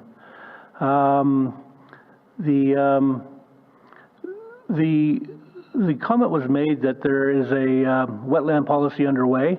We heard all about it yesterday as well, and that it would provide, if it was a perfect policy, obviously, it would provide great guidance to everybody involved in terms of some of the parameters of decision making with respect to and expectations from the public with respect to the use of natural resources. So almost everyone that I know of is looking forward to this policy. In the absence of the policy, and given that the board makes decisions every month and has been doing so over the last few years, what is the expectation of the KPMA with respect to the board operating without the policy direction, but still required to adjudicate licenses? Is there, we've heard some people's opinions on that subject, that perhaps if without the guidance and without the knowledge, there should be no licenses issued. That I doubt that would be your position, but I'd just like to hear your comments on that. I suspect there's a number of us that would like to respond to that, including our scientists, with respect to information that could inform a licensing decision while the policy is pending. And I think, our hope is by highlighting jurisdiction that helps inform the type of information that would inform your decision making while this more complex policy document is pending. And I think the other point I want to make on the policy development is that the Yukon government was very clear, the minister was very clear that it's the Yukon government's responsibility to consider the interests of all residents of the Yukon. And that policy development process is seeking to balance out some very complex issues. And from my perspective, that's all the more reason why the water board needs to be respectful of that process and not overreach when it's determining water license applications under the the Waters Act. But with respect to what you can do, I mean, I think what we're suggesting is that you focus on impacts, clear impacts to water quality, quantity, flow. So, that information is before you. And with respect to kind of long-term outlooks, you can consider whether or not the functions are being returned in a manner that would assure ongoing water quality, quantity, and flow. And those are, from our perspective, I think really the fundamental questions that you're weighing when you're considering a water license. Do you have something you want to add to that? What comes to mind for me is, again, reiterating that when you look at the placer footprint across the Yukon, it is quite small. And what you have available to you in terms of, and I'm not a lawyer, but a regulatory framework is very complex, but it has addressed the needs of Yukoners in the past up until now. And the policy should be implemented soon. And you have a legislative framework that you're able to work within, and we're encouraging you to continue doing so. And Dr. Wright, did you have anything else you wanted to add to that? Or any other members of the EcoFish team?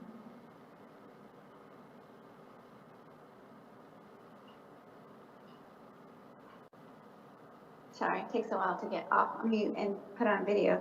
No, I think you summed it up pretty well. Yeah, I do think the application can be strengthened in terms of understanding your water sources and your hydrological connectivity and flow and water quality. For example, in the guidelines, there's the requirement to collect water quality data, but in there it just says, let us know what the clarity is, and there's no specific, I know I've said this already before, but there's no rationalization of how that's going to be used. So if someone goes out and collects a few measurements of flow or water quality measurements in terms of, oh yes, this water is clear, this isn't, how is that informing the application, and how does that relate to the reclamation plan? I think the key is in the reclamation is what's there, how is it connected, what's the water quality currently, because obviously you have to take into consideration upstream disturbances, natural disturbances, and put the application in context, because it really is a site-by-site consideration that needs to be taken into context of the whole. And so I think the application could be strengthened in terms of better understanding the water sources and the water quality going forward until such a time that the wetland policy has been developed, and we have a better understanding of the risks of wetlands and to placer miners, and everyone's come to the table and collaborated on the best way forward using the best available science. And if I could, I just wanted to speak to one other comment that the chair made in question, which is that he takes it we don't agree that you should just stop issuing licenses, and I want to confirm that certainly is the case, and I want to confirm about the exercise of again the board's obligations in the context of administrative law, and we certainly took some comfort in the board's October 7th decision, or pardon me, October 7th letter, where it talks about the fact that interveners have requested the board not to issue any more licenses for placer project in undisturbed Indian River wetlands. And as an administrative tribunal, the board has a duty to exercise the powers conferred upon it by the legislature. So that's a letter written by you, Mr. Chair, and we certainly concur with that assessment. Thank you. You'll be reassured that I do remember the letter. And yes, we have been continuing to adjudicate licenses. You're quite correct, and we have been looking to the requirements under certainly the Waters Act to draw that or to try to kind of strike that balance between economy and environment, and I can assure everyone that we take that task very seriously. We talked a little bit about the Placer Mining Act, and we, as I mentioned before, we do take our responsibilities there for the adjudication of every license. We take that our duties under that act very seriously too, as we do with respect to the UFA. So you mentioned that you would get back to us on the subject of the Placer Mining Act, because most of your commentary today was suggesting that under the Waters Act, that the analysis should be more limited. And as I've mentioned, and as I'm sure you know, we have duties under the Placer Mining Act, which broaden the responsibilities quite considerably. And then I'd be also interested in hearing your comments, your considered comments about the UFA and our obligations under the UFA. We take all this, and under YESA, we take all of the legislative framework under which we operate seriously, and consider those requirements in all our decision making. So if you had more thoughts about that, we'd all appreciate hearing more. One question about the statement that there is a fair amount of duplication in terms of our request for information, duplication with other agencies, and you said you would provide a list of those duplicative questions. We look forward to that list. So I'd just like to emphasize that I picked up on that quickly, and if you have any comment you'd like to make right now about that, that's fine.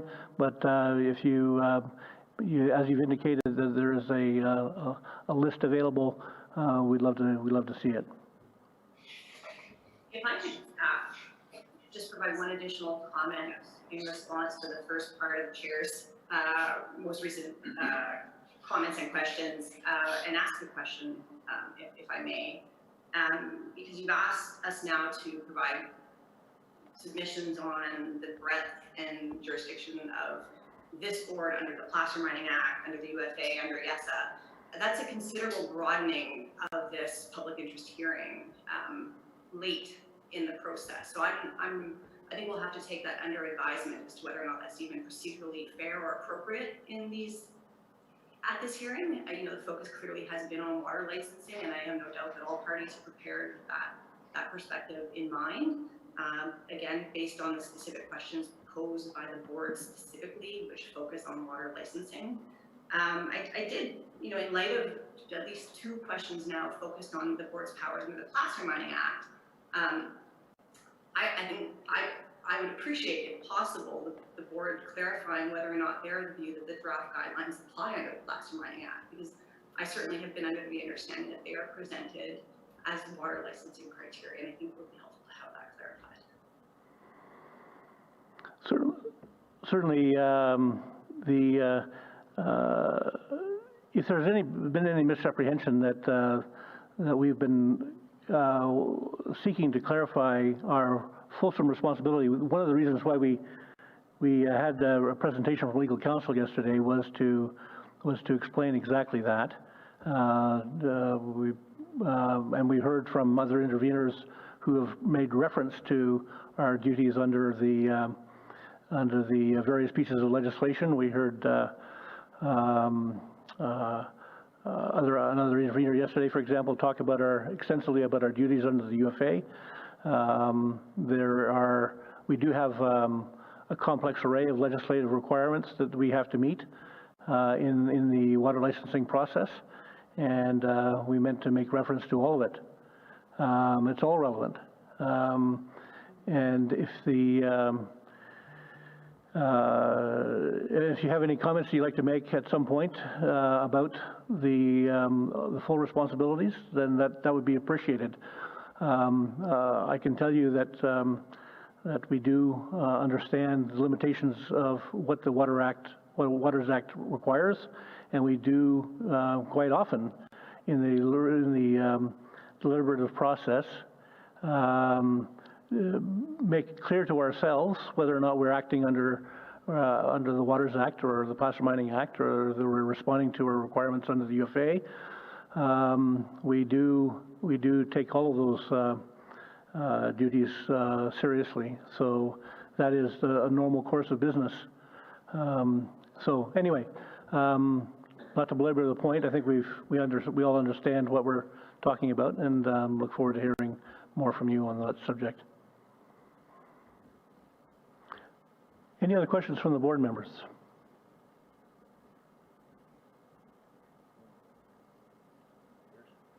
Oh, sorry, Carl. Sydney, please. Mr. Sydney. Thank you, Mr. Chair. I don't know why, but I just feel I have to stand. Sorry. You're allowed. Thank you for your presentations. I do have a question in regard to a comment made quite earlier on. Jenna indicated that if the assessment impacts on wetlands is not the jurisdiction of the water board, then who is? Who do you feel should be doing that assessment? Because in the slide before that, on Brooks's last slide, it indicated that the Klondike Placer Association would like to see things made easier to do the applications. But if you're going to add another body that's going to do an assessment, then I don't see that being simpler.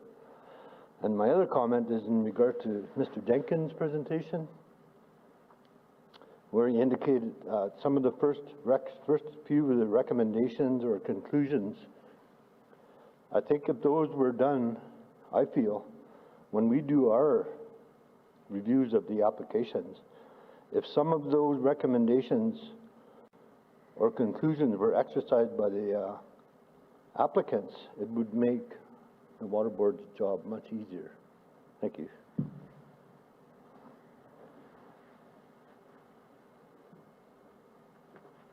I can try to give an initial response, at least to the first question about who should be assessing impacts on wetlands, if not the water board.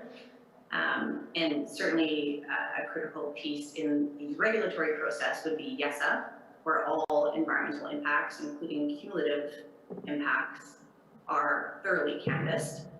And then from there, of course, there's the land use decision-making and the water use decision-making. And on land use, which is what we say, questions around whether a watershed ought to be developed, are governed primarily by land use decisions, and that's under the Placer Mining Act.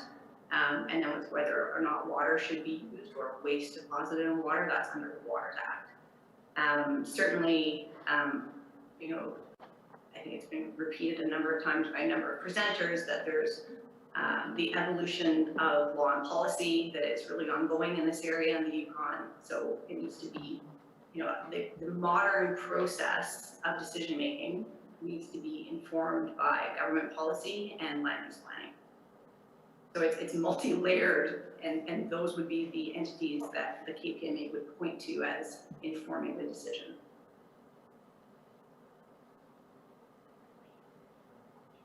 I'll just add as well to the second half of your question, and then if anybody from the EcoFish team wanted to jump in as well.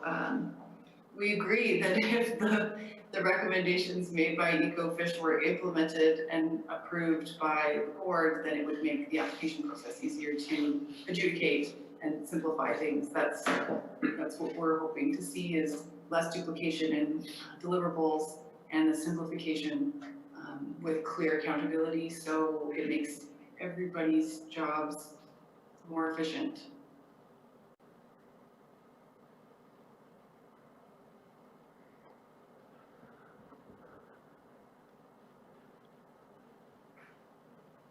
Thank you. I think that's the end of that line of questioning, I'm guessing, unless somebody else breaks in. Mr. Bowen. Thank you, Mr. Chair. One quick question. You've spoken, and it has been referenced over the last day and a half, the importance of restoring function to wetlands, and understandably, to restore function, one has to know what that original function is. So, so one would need information on water quality, rate of flow, hydrologic connectivity. So one would need that baseline information to restore function back as much as possible. So the submission of that information or collection of that information, whether it be at the regulatory stage or the assessment stage, I'd be interested to know whose responsibility that is to obtain that information. Thank you.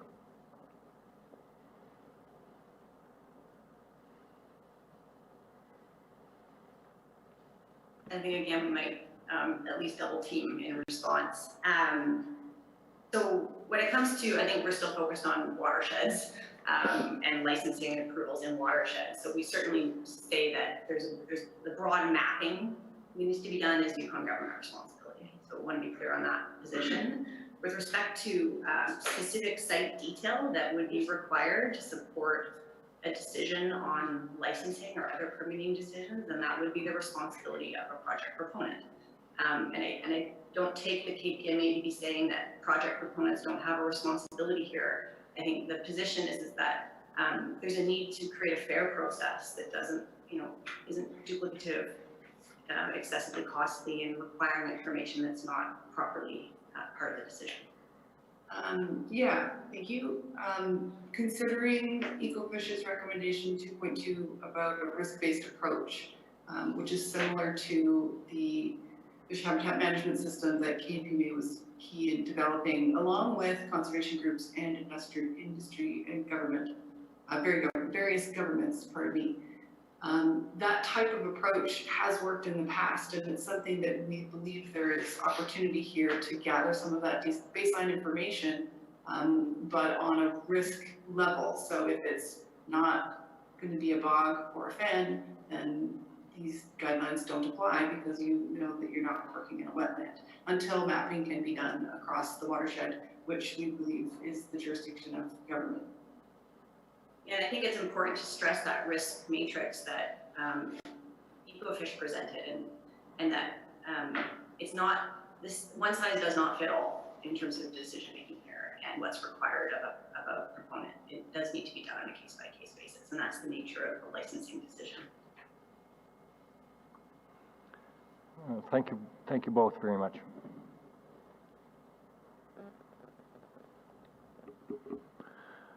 One quick question. In the development of the wetland policy, we've discussed that at some length, and we're all, I think we're all looking forward to results there. How would you see the wetland policy, the overall wetland policy, be used for detailed regulatory decisions? I think at this point, because it's still a draft and it's been a draft for several years, because it has been developed collaboratively with impact, it will have impact on everyone, but with input from all bodies, parties, industry, governments, etc.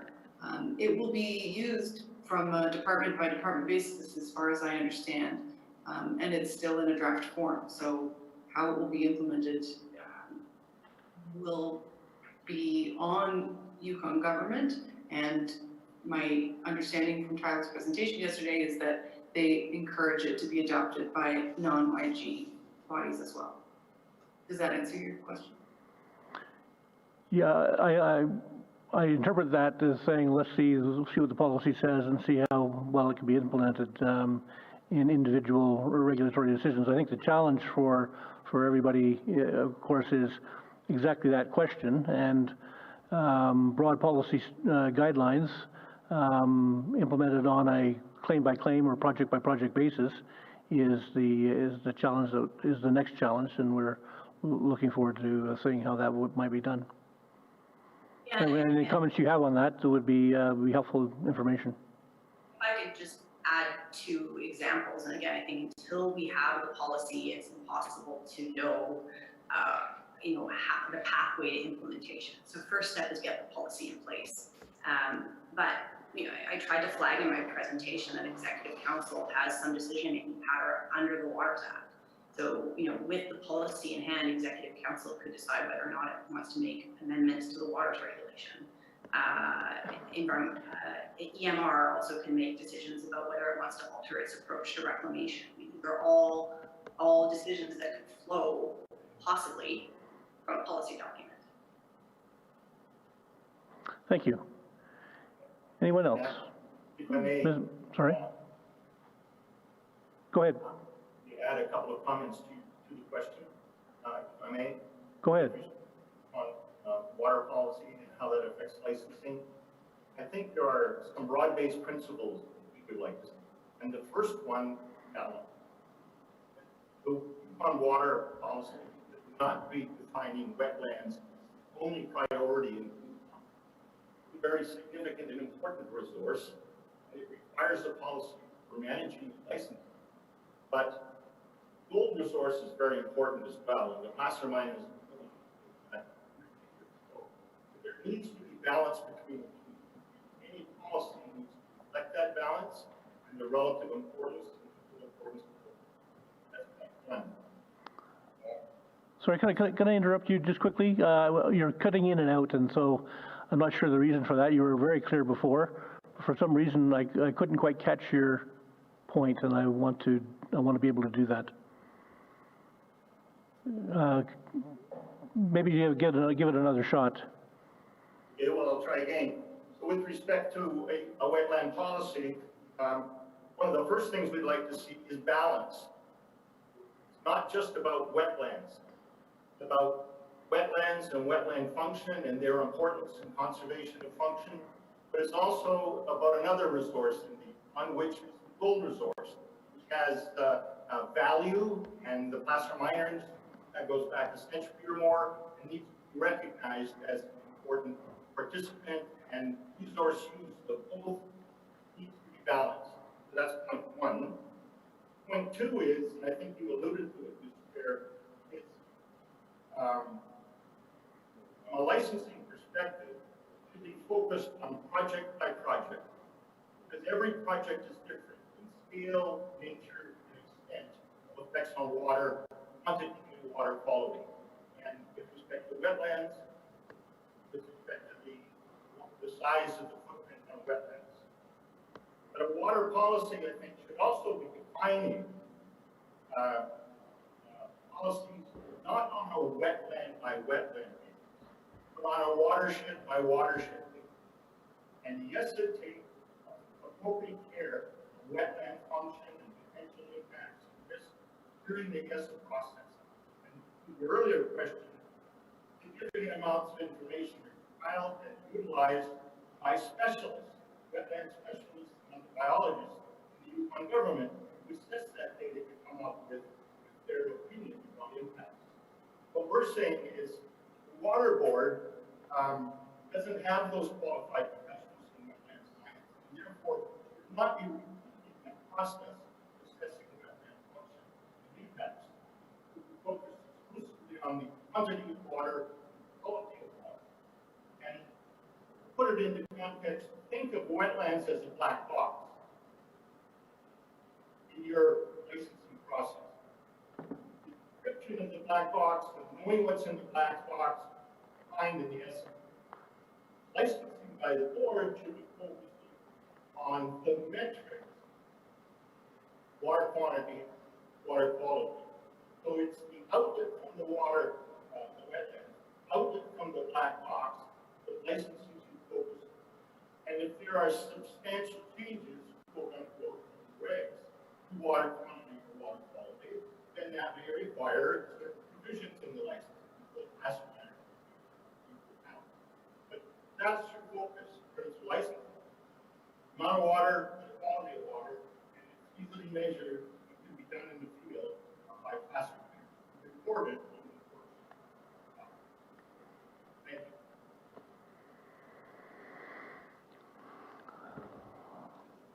you. Thank you. I think we caught most of that, so certainly the gist of it. So thank you for that. Mr. Smoller. Thank you, Mr. Chair. It's Russ Smoller, board member. I was interested in the schematic presented by Mr. Fellers about the closed system, and then following that, the pictures of the reclaim site.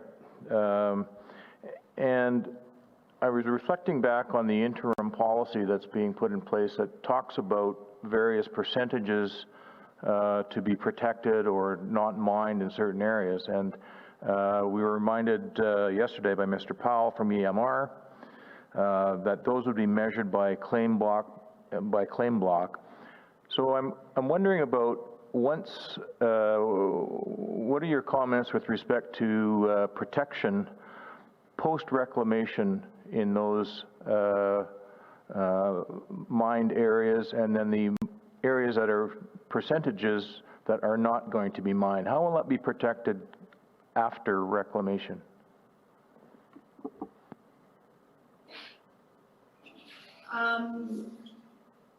Yeah, I think I'll give you a short answer, and then I might ask for some clarification. So the interim approach that Yukon government has come out with, which is the zero box 40% fence, is something that we don't agree with, and I think most parties don't agree with, from my understanding.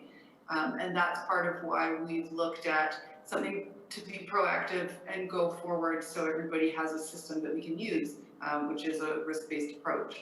I'm not sure if I clearly understand your question about protection post-reclamation. We've talked about Russ Smoller, board member. There's been discussion about the quality and rate of flow and the functionality of the wetlands. As I understand, the interim policy is there to attempt to mitigate many of those situations going forward. And I'm wondering how will this look specifically for all Yukoners going forward, post mining, post reclamation?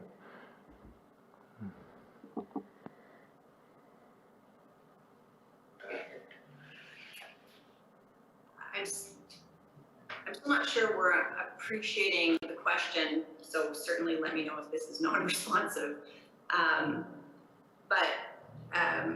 Provided the PMA authorization and the water license contain the appropriate conditions in their area of expertise, land use, water use, and pursuant to the Placer Mining Act, we would see reclamation being pursued. If you're asking about enforcement, then it comes down to enforcement powers under the legislation. So making sure that miners are doing what they're required to do under their permits. And provided that occurs, then the post-reclamation world is really not a matter for regulation. That it's been achieved at that stage once you're in post-reclamation. So I think that might be why we're struggling a bit with your question. Russ Smoller, board member. Just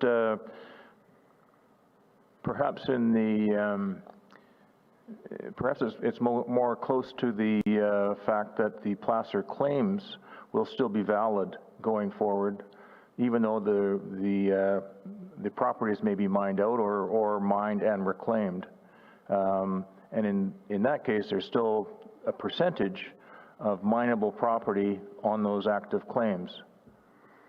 Having said that, and looking at the pictures of good reclamation practices, my question is, going forward, how do we ensure that reclamation still stands and isn't remined or continued to be in the active mining opportunities? Hi there, Neil Lovelace, Vice President of the KPMA. I think, if I understand your question correctly, you're referring to after we've finished mining in an area would it be reassessed as the bogs and fens are now 100% of an area? I think our intentions are that we would have that ground has now been disturbed, or the area we mine would be disturbed. And we're working still on an approach that involves the risk matrix. So we would, ideally that area would still be left for potential use in the future, but it would probably fall into the higher level of the risk matrix. So that maybe if there was a chance to further operate in that area, you'd fall under a much higher section of our risk matrix. Also applying a value to the post-mine wetlands is what we're trying to achieve as well. So getting to a situation where we can have the post-mine wetlands considered to be meeting a certain amount of function, referring to water quality, quantity, and flow, so that they are viewed as a functioning wetland once we are completed mining that area as well. I think that, yeah, broadly kind of covers it. Thanks, I appreciate that. Thank you, Ms. Hefner. Hi there. Thank you for the presentation. I just had a question about the risk matrix in terms, you mentioned the transparent criteria for the scale of effects, and I'm wondering if that is, the recommendation is, it says yes or earlier, so and how that would trickle down into the regulatory process in your mind. Hi there again. I think the risk matrix approach, what we're trying to get is a situation that we already currently use with DFO. And that's having the placer miner have an understanding of what needs to be done ahead of time by filling out sheets and a bunch of appendixes that is what we already do for stream diversions and current DFO.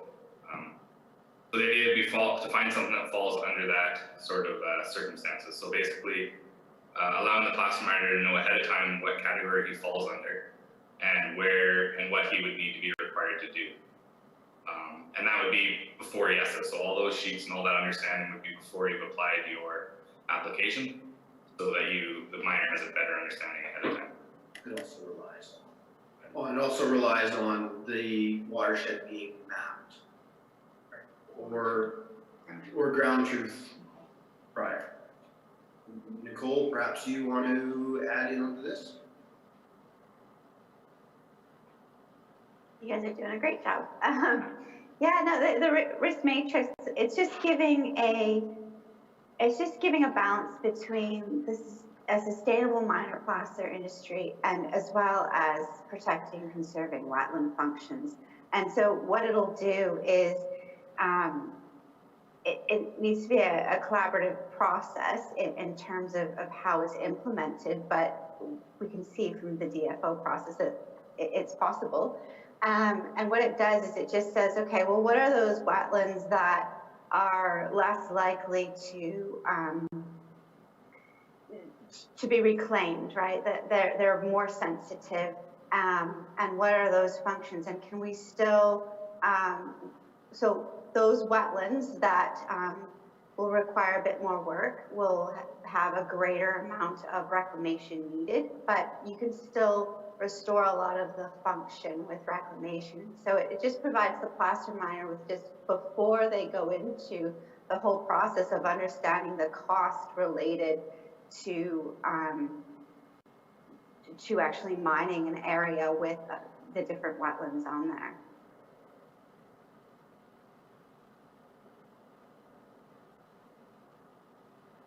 And then by having, those worksheets with checklists and being able to go out there and define the wetlands by having questionnaires exactly like the DFOs, it allows them to go out there and do that themselves as well, which helps with the financial viability of the industry. Okay, so my understanding then is it would go right through the reclamation process as well. That's correct, yeah. Okay, thank you.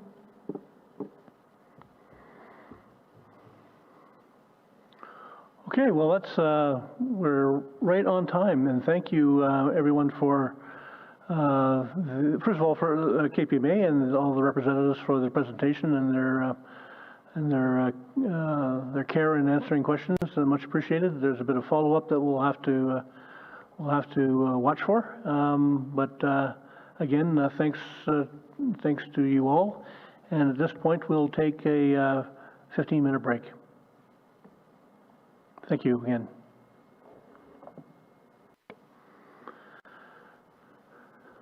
All right, everybody, welcome back. Thank you. Our next presenter is Ducks Unlimited. So I would ask them to step up and let her rip.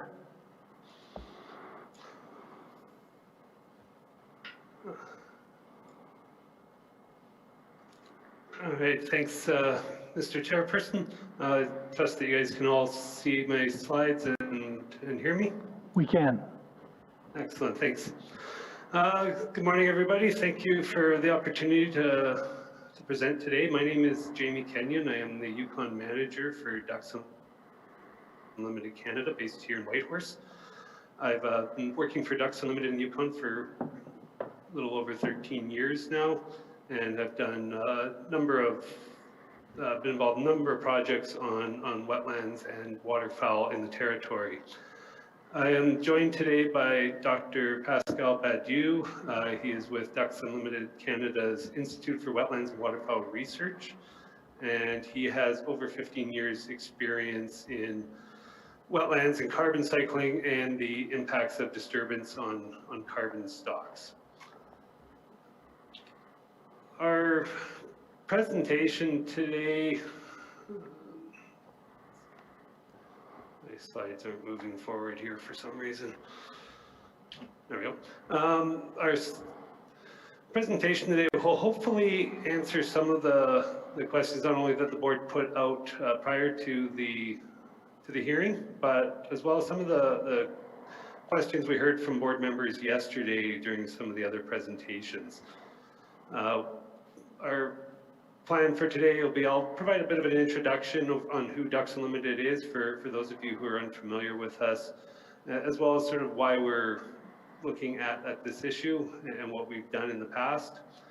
I'll then turn it over to Pascal to start answering the three questions that the board put forward. We'll answer them in a bit of different sequence than the board asked. We'll start with question number 2, that's looking at the cumulative effects of placer mining on wetlands. And then we'll move on to question number 3, which is looking at the reclamation, and we'll be providing a bit of a introduction to some novel approaches that we're seeing in terms of reclamation in other areas of Canada that may be worth examining here in the Yukon. I'll take back over and talk about question 1, some of the information requirements that we think should be included in applications. So to start, who is Ducks Unlimited Canada? We're a non-government organization that's been around since 1938.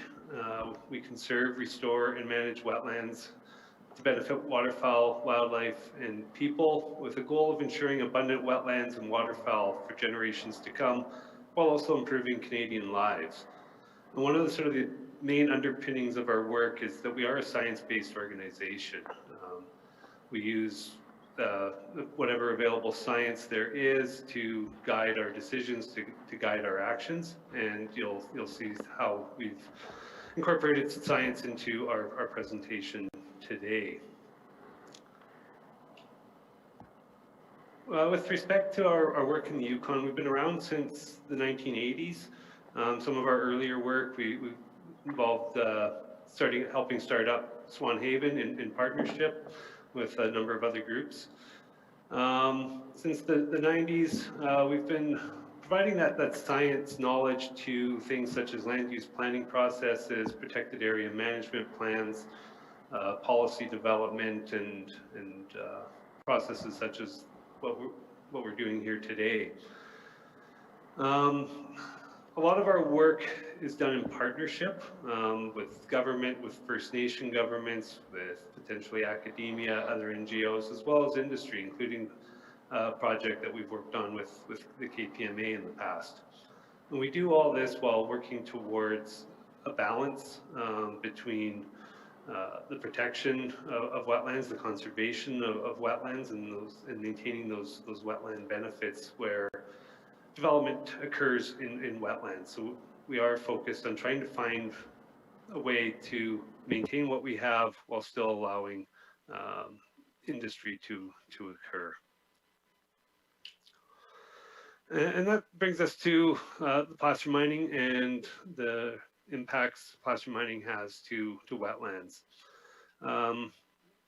I just wanted to show a picture. We've seen a number of pictures over the last day and a half of mining and mining in wetlands. This is the 60 Mile River. So I know we've had a lot of focus on the Indian River, but there are other areas within the Yukon that have placer impacts as well. So in this photo, you can see they've moved the river channel, you know, probably went up and around here towards those cliffs in the back.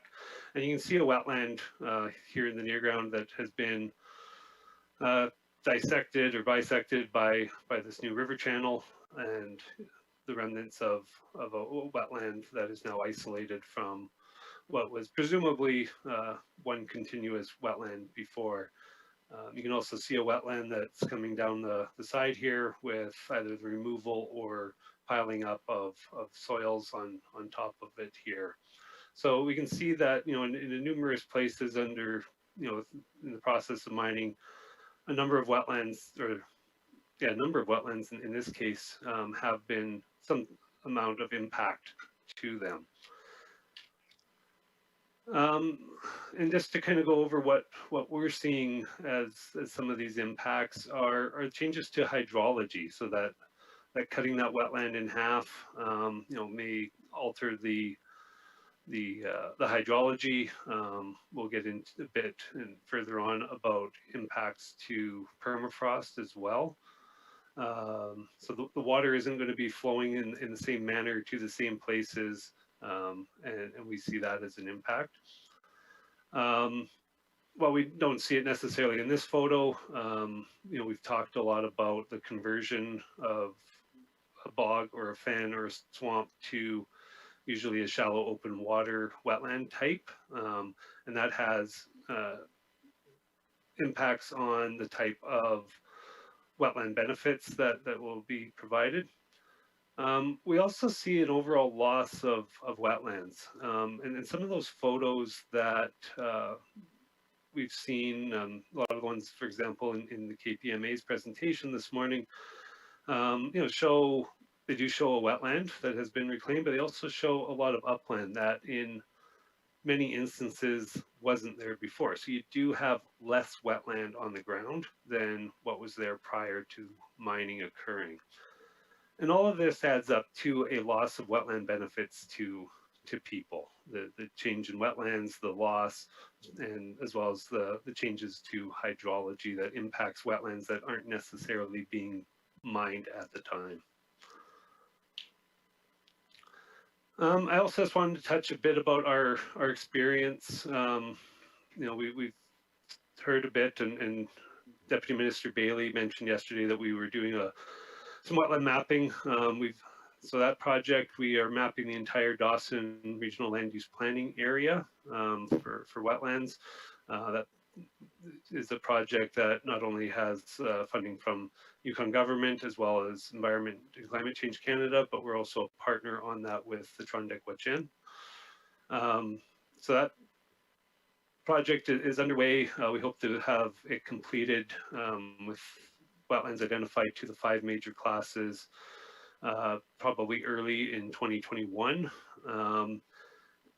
Our preliminary results of just identifying whether classifying the region as upland, wetland, or open water does show that there is about 10% or slightly over that in terms of wetland coverage within the Dawson planning region.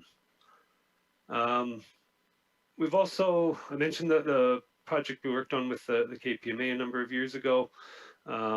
We tried to look at the waterfowl use of some of the ponds that have been created by placer mining in an effort to try to understand what characteristics of those ponds would be correlated with waterfowl use. It's a bit of a messy system, unfortunately, so we didn't get very concrete answers out of that, but I pointed out more to show that, we've been aware of this issue now for 5-6 years, and I've been trying to come up with ways of better understanding some of the system and how to mitigate some of the impacts. And with that, I will pass the presentation over to Pascal to continue on with question 2 about conservation, development, and utilization objectives.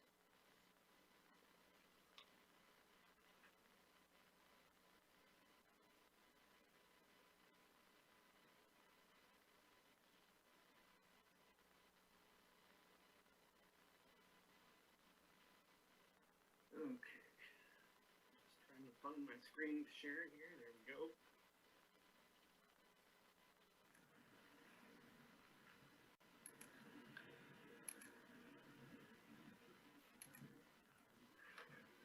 Okay, good morning, everyone. I assume you can all hear me fine.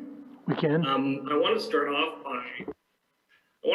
by thanking the board for giving me the opportunity to present here today, and I really want to thank all of the previous presenters. I've been exposed to a series of excellent presentations over the last 2 days, and I really think this group's done a great job kind of laying the groundwork for the presentation that we're going to give. And so as Jamie indicated, we're dealing with the questions in somewhat of a different order. And so I'm going to be dealing with question 2 to start with, focused on wetland conservation, development, and utilization objectives. But I'm really going to be taking a different approach in terms of trying to inform that question, and really looking at it from the perspective of potential cumulative impacts of placer mining, specifically with regards to impacts on permafrost wetlands. And then I'm going to wrap up with some discussion around reclamation before I hand it back over to Jamie. So again, I think it's important to consider that wetlands regards to placer mining impacts, because the majority of these wetlands, especially we've talked a lot about the Indian River watershed, are situated in mining claim or lease blocks. And this just happens to be topographically driven. So the places where we find these placer deposits are often the same type of topographies where wetlands like to exist. And so to start off with, I want to, as I mentioned, we want to understand some of the cumulative impacts to these systems before we can talk about some of the objectives around wetlands. And I think it's really important to provide this overview of permafrost peatlands and just how complicated and sensitive they are, because that is potentially going to drive a lot of the cumulative impacts. And I think it's important to note that sometimes these, in fact, the indirect impacts and the cumulative effects outside of the actual mining footprint can actually be quite potentially significant, and sometimes have a greater degree of impact than actual direct impacts. And so hopefully you'll get a flavor for that. And again, none of this is meant to be prescriptive, but really just to share information on this topic. So first of all, obviously peatland surface vegetation and soils promote the aggradation and maintenance of permafrost due to their effects on surface energy balances. And so during the summer, when you have these peats or permafrost, they insulate that permafrost and allow it to stay frozen during the summers. Conversely, during the winters, those peats can be highly conductive and allow those permafrosts to be deeply frozen. And so anytime you have increases in ground heat flux, whether that's due to actual climate change or due to disturbance of surface properties, you can cause these permafrost wetlands to thaw from the top. That increases the depth of the active layer. And so you might be wondering, why am I talking about permafrost thaw and soils and peats when the questions were focused on, particularly for the water board, are dealing around water quantity and quality. And I'm hoping you'll get, hoping you'll find from this slide the perspective I'm trying to present here, is that these wetlands, especially the permafrost wetlands and impacts of those permafrost wetlands, really actually are intricately linked to changes in flow paths and water quantity and quality and storage in wetlands and lakes and flows in rivers.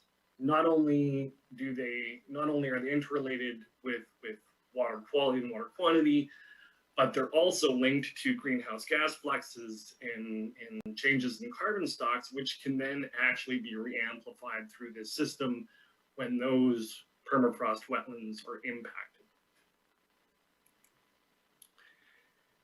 And so, as I said, these are complicated and sensitive systems, and it's important to consider them because various climate models predict a tipping point or potential runaway feedback that could be triggered by permafrost thaw.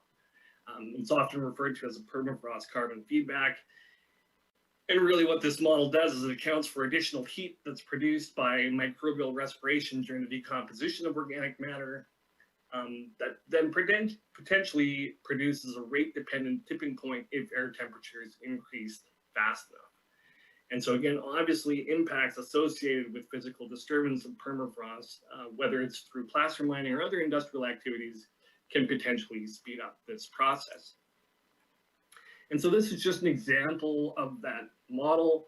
And so just to quickly run through this, you have some type of change, whether it's due to climate change, that warms up soil temperature, that produces an increase in soil respiration rates, which then further releases additional energy in the form of heat to the soil. And that essentially ramps up and produces this positive feedback.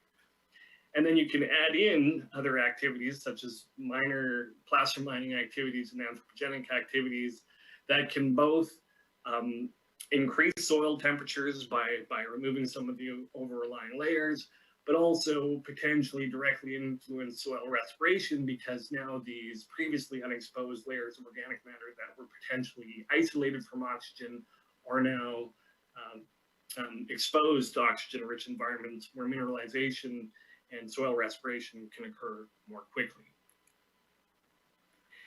And so I won't spend a ton of time on this slide, but I think it's important just as some context to what we're discussing because relatively small differences in warming rates, whether that's through physical impacts or actual climate change, can result in fairly rapid soil heating and carbon release. And so on the left-hand side here, you can see the linear increases in atmospheric temperature forcing. These are essentially 100-year warming rates on the bottom. The various colors representing either a 6 degree for the blue, 8 degree for the green, or 10 degree for the red warming rates. And as I said, those are over 100 years, but you can see the dramatic difference in the response to the soil temperature on the graph lines above those. And so you can see that as we shift from the 8 degrees Celsius warming rate to the 10 degrees Celsius warming rate, there's this exponential increase in soil temperature. And that in turn produces this exponential decrease in soil organic carbon stocks. And that's really important to consider in the context of Yukon wetlands and placer mining, because permafrost soils, which is mostly wetland dominated, contain almost twice as much carbon as is currently present in the atmosphere. And the carbon stock, in fact, in permafrost peatlands of the Yukon is equivalent to about 10% of anthropogenic global CO2 emissions, based on 2009 emissions. So again, in terms of question 2 and the objectives around wetland conservation, I wanted to just present some information around implications of permafrost peatland loss due to placer mining, so that we can kind of consider these cumulative impacts and potentially come up with a mechanism for addressing those. And so I've broken these down into 3 main categories. And so first, I'm going to talk a little bit about physical disturbance, which is usually directly related to increase in total suspended solids. I'm going to talk a little bit about the hydrological disturbance and increased conveyance and reduced buffering capacity associated with impacts to permafrost peatlands. And I'm also going to talk about some of the altered biogeochemical processes resulting in potential increased nutrient export, as well as potential increased export of mercury. And then I think it's important to note here that all of these impacts are potentially ramped up and amplified by ongoing impacts to altered wetland soil thermal regimes. So as I mentioned, firstly, I wanted to talk a little bit about physical disturbance and some of the impacts of increased TSS. These figures here just show, and again, this isn't directly related to placer mining, but gives you an example of some of the impacts that can potentially be associated with placer mining. Here, I'm really showing figures from actual permafrost thaw slumps and some of the impacts that can occur when you warm and thaw permafrost wetlands. And so obviously you can see that these can potentially result into large injection of total suspended solids, again, whether that's through actual permafrost thawing or from actual placer mining itself. And then the potential large injections of TSS from increased permafrost thaw can have these implications for water clarity. If we look at the bottom 2 figures on the left-hand side, you can see a river that has been impacted by permafrost wetland thaw with increased levels of total suspended solids relative to the one on the right-hand side that is still relatively clear. And I just want to include this figure just to give a relative scale of impact. This is from the Thistle Creek region of the Yukon and a placer mining activity, and you can see that dashed line along the back, which is labeled as the back bowl. And so that just represents essentially what's a 20-meter scarp. So again, just kind of demonstrating the scale of impact in terms of the amount of material moved and the organics moved. And you can see in the foreground how that material is essentially being discharged and potentially entering into the adjacent stream. And that, of course, potentially does have impacts on those systems. And this is just an example from a study from Chin et al. In 2016, who was specifically looking at impacts of thaw slumps and the injection of TSS into water courses of Northwest Territories. And of course, here you can see that these increased levels of TSS have direct impacts on abundance of stream benthic invertebrates. And of course, that's important because these form the base of the food webs for fish populations essentially associated with those streams. Now, next I want to talk a little bit about hydrologic disturbance. And again, here in peatland-dominated catchments of the north, we've been seeing these increased rates of runoff. A lot of these increased runoff rates are in fact related to precipitation, but what's important to note here is that permafrost thaw, whether that's induced through different land cover changes, is actually increasing runoff ratios. And so what that means is it's becoming progressively easier to convert precipitation into stream flow as we thaw permafrost wetlands. And again, this is just an example from a study conducted in the Scotty Creek region of Northwest Territories by kind of illustrates some of the impacts that we see to these systems as we thaw permafrost wetlands. Here, what we see is that, well, you can actually see on the left-hand side of 1977, lightly green shaded area represents the contributing area. And then in 2010, the pink area represents the expanding contributing area. And so what's happening here is the storage capacity of bogs is in fact diminishing as these permafrost wetlands are thawing, whereas the contributing area is increasing.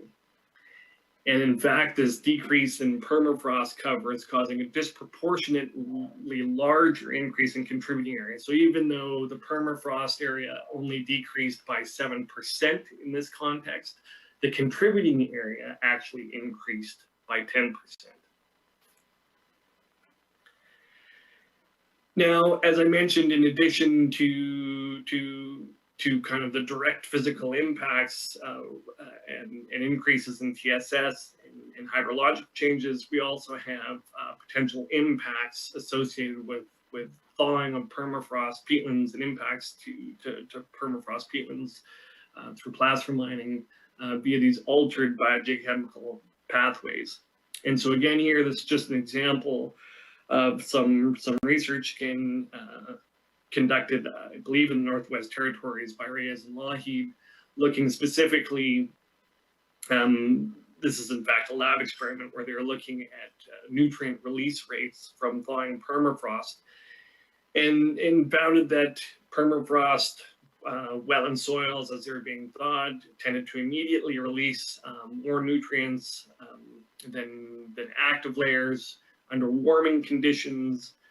The active layer, which is depleted in nutrients, is then resupplied with nutrients from these thawing permafrosts.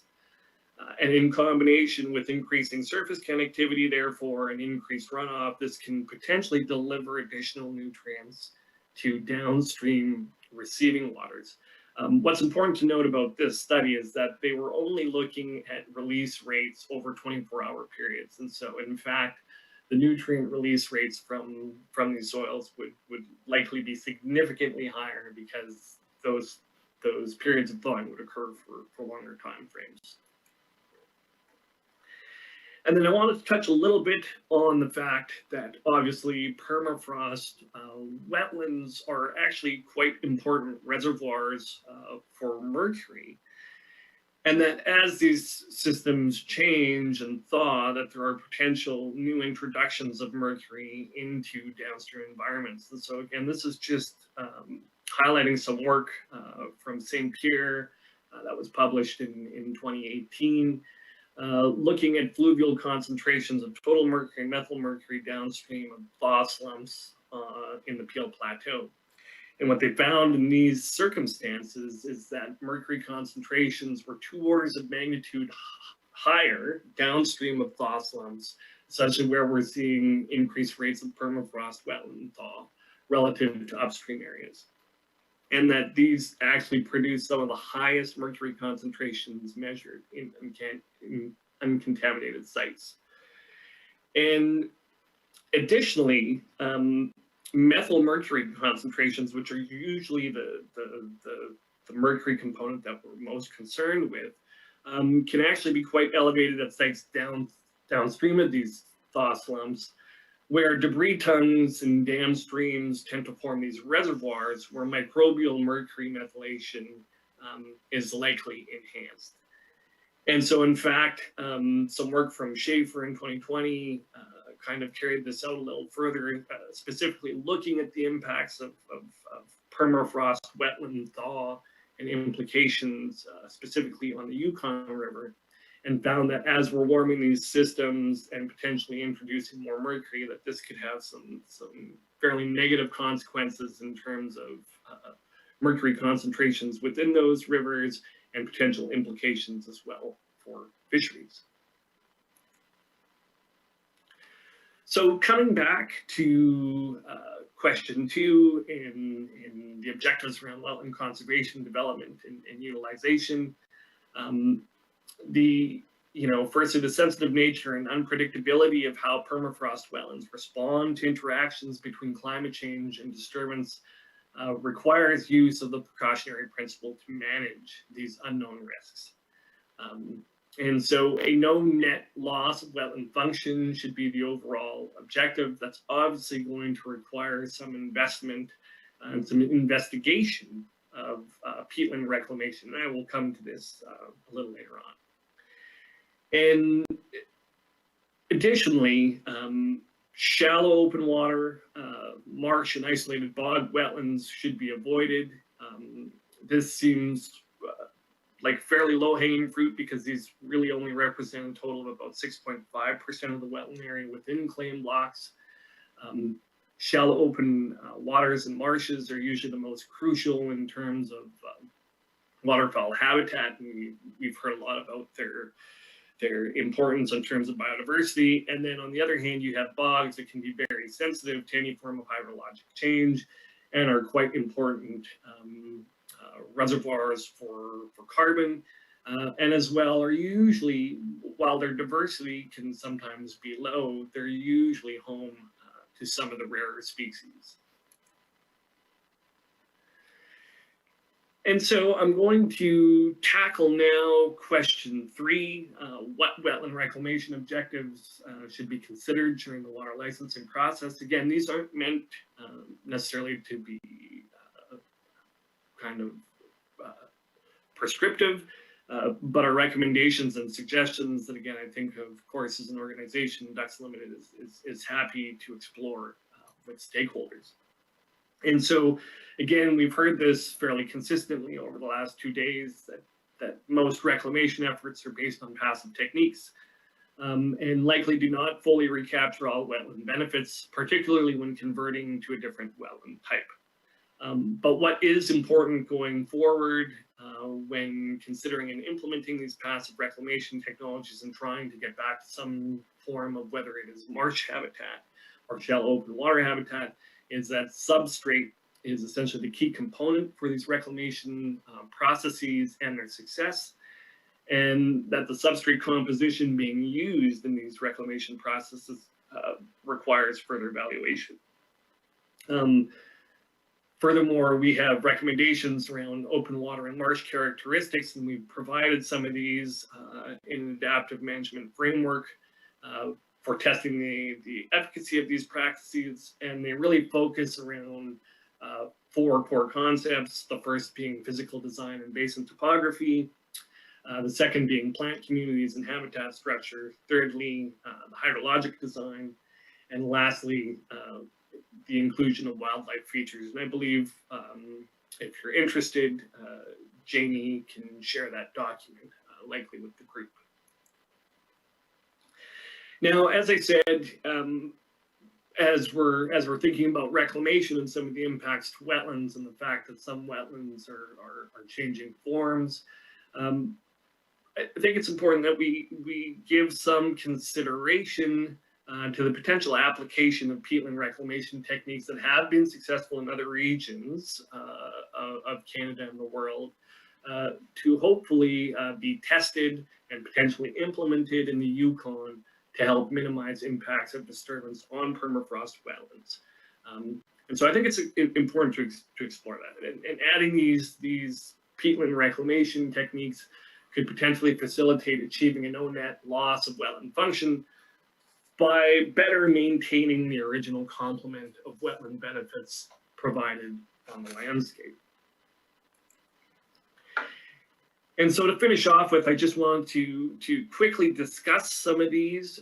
Again, this isn't meant to be prescriptive. This is really just to provide some information and to seed some discussions for potential future considerations. And so when it comes to peatland reclamation, again, it can be challenging, and we've heard a lot over the last 2 days that for the most part it hasn't been considered in this context.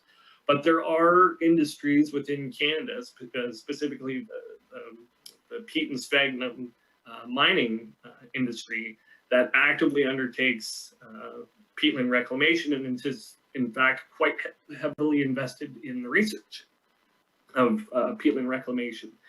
And one of the techniques that has come out of this is known as the moss layer transfer technique. And that's essentially where you take the top centimeters of natural peatland from a donor site, is harvested and then spread out on the reclamation site at a 10-to-1 ratio. It also typically involves phosphorus fertilization to help that vegetative community reestablish. But it's actually been quite effective at reestablishing vegetation. Again, this is typically in more southern boreal regions of Canada. And it has also been shown as having the ability to quite quickly reestablish carbon sink potential in some of these reclaimed peatland sites. And so again, that's not to say that this is necessarily going to work in the Yukon, but definitely something that I think should be considered and explored. Additionally, in terms of looking at potential linear disturbances that could be associated with placer mining activities, there has been some work to look at the use of mulching techniques, essentially to lay over linear disturbances that can help prevent permafrost thaw associated with these linear features. And then lastly, I think incorporating a tailing system configured to encourage permafrost degradation as per the recommendations of the Mining Environment Research Group's 2004 report, in combination with some of these other techniques, might actually help facilitate something that in fact we thought was very difficult, if not near impossible, in terms of reestablishing permafrost and potentially some of the associated peatland communities. And so with that, I'm going to thank you all for your attention, and I'm going to hand it back over to Jamie to deal with the last question that we're talking about, which is in fact question 1 of the water board. Thanks again. Great, thanks Pascal. I'll just get my screen back up here.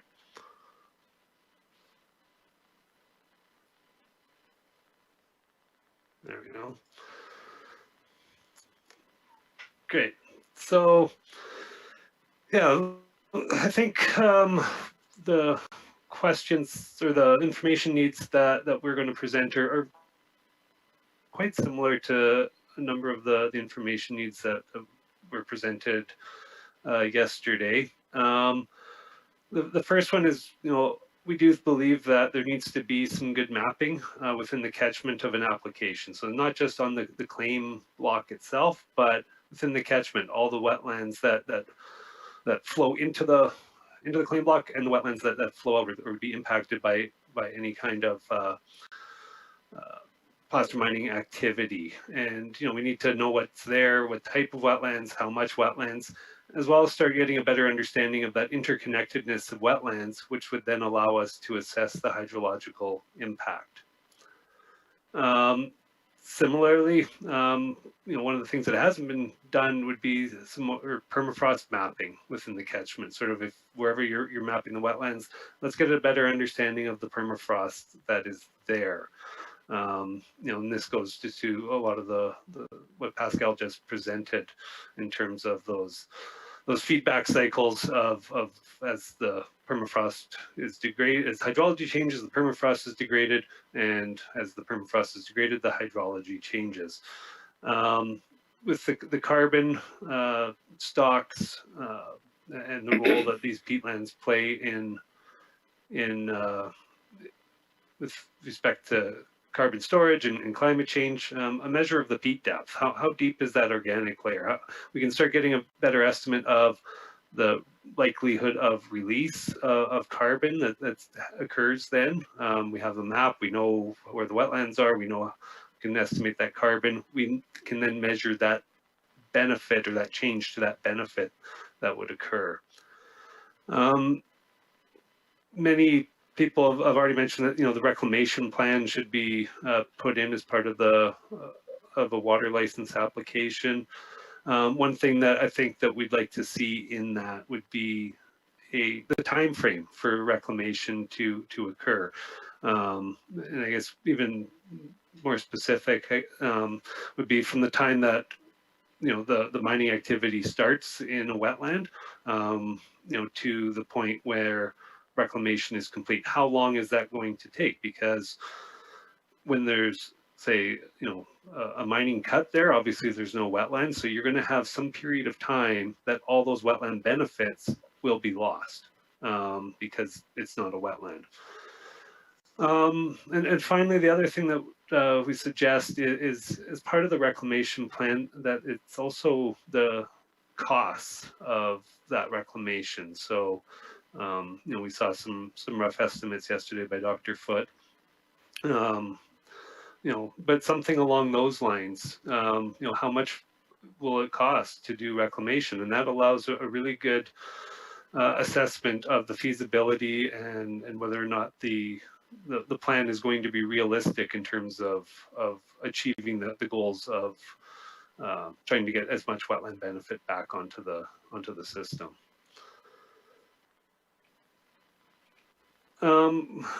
Finally, a bit, I guess, tangential, but and we have heard a bit about how does the information get into the hands of the applicants, and I'd argue also into the hands of the assessors and the regulators and the interveners in these types of applications. And there really is a need for good knowledge transfer. Things are kind of hidden here and there. People have different levels of knowledge on this. So these resources are needed.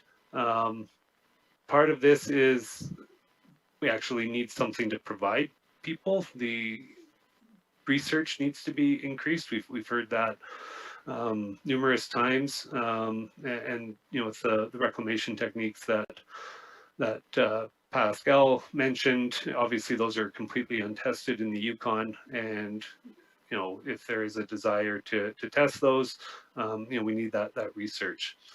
In the meantime, or not so much in the meantime, but there are portals that do exist that could serve as a repository for some of these best management practices as they are developed. The Canadian Conservation and Land Management Knowledge Network, for example, would be a good spot to store some of this and provide a location for knowledge transfer to occur. And it's just to summarize our main take-home points for the board. We've heard it from a number of other presentations that this no net loss of wetland function or wetland benefit, depending on how we end up defining it, should be a consideration. And this is more or less just to say, we have a certain amount of benefit out there. The wetlands are providing benefit currently. Let's not lose that. And there are ways of getting that function back so that we don't have that net loss. As Pascal mentioned, mining in open water and marsh wetlands, those are pretty rare wetland types within most of the Yukon, and definitely within in many areas of where placer mining occurs. So let's leave those wetlands as is and allow them to kind of function in their natural form. Similarly, bogs can be very sensitive to disturbance in and around them. So, trying to maintain that no mining in bogs. Unfortunately, we don't have a very good handle on these systems. We don't necessarily know what the impacts will be. As Pascal said, they can be unpredictable, and so we do need to take that precautionary principle. Let's not go too far and kind of go past the point of no return. Combined with that, the adaptive management approach, let's learn from what we're doing, what's working, what's not working, how do we improve upon what we're doing. That monitoring component of the reclamation activities that have occurred and are being proposed to occur needs to be part of that. And finally, it's always a bit of a, I don't want to say a cop out, but we always hear, especially those of us in the science realm, we need more research. But in this case, I think it's particularly true. We don't necessarily understand the hydrology of these systems, how they react to the disturbance, that interrelationship between wetlands and permafrost and hydrology and other wetland functions and benefits is not well known, and there could be a lot of improvement that would help with the management of activities in wetlands if we knew more about them. And again, the reclamation techniques, is there ways of doing things better than what we're doing now?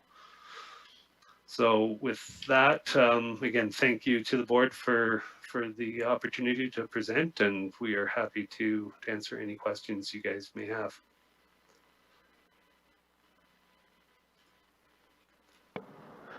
Thank you very much, Mr. Kenyon. I'll turn it over to the board members for questions. Mr. Wensby. Thank you, Mr. Chair. Just a question on how Ducks Unlimited views no net loss of wetland benefit.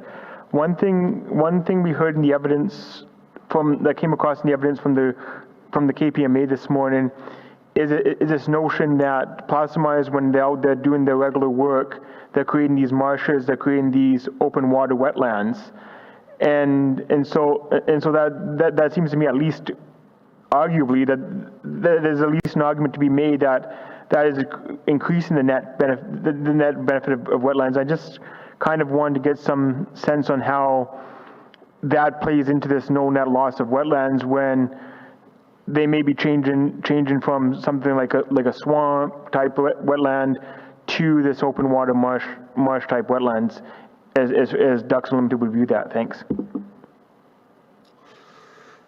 Sure, I'll start and Pascal can jump in as he sees fit, but the different wetland classes do perform slightly different functions. So you have the, for example, a bog or a fen has more of that carbon storage function than a open water wetland or a marsh wetland would. So you do have different benefits that get provided there. Yes, a reclaimed open water wetland or marsh wetland will replace some of those benefits, and some of those benefits may be higher than what was there before. But it all is going to come down to what benefits is it that you want to maintain or potentially improve.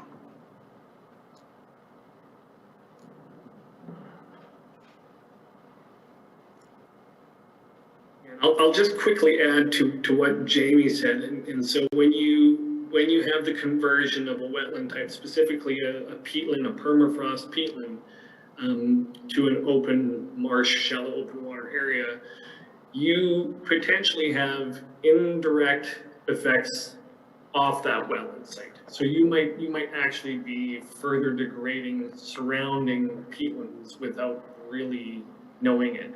And so that's where it gets difficult to measure the net change in benefits. And so while I agree that the passive reclamation and addition of marsh and shallow open water does provide some benefits, it's difficult to know whether it's providing necessarily a net benefit or whether we're still in a debit situation because of additional permafrost peatland areas that are affected outside as a result of that change.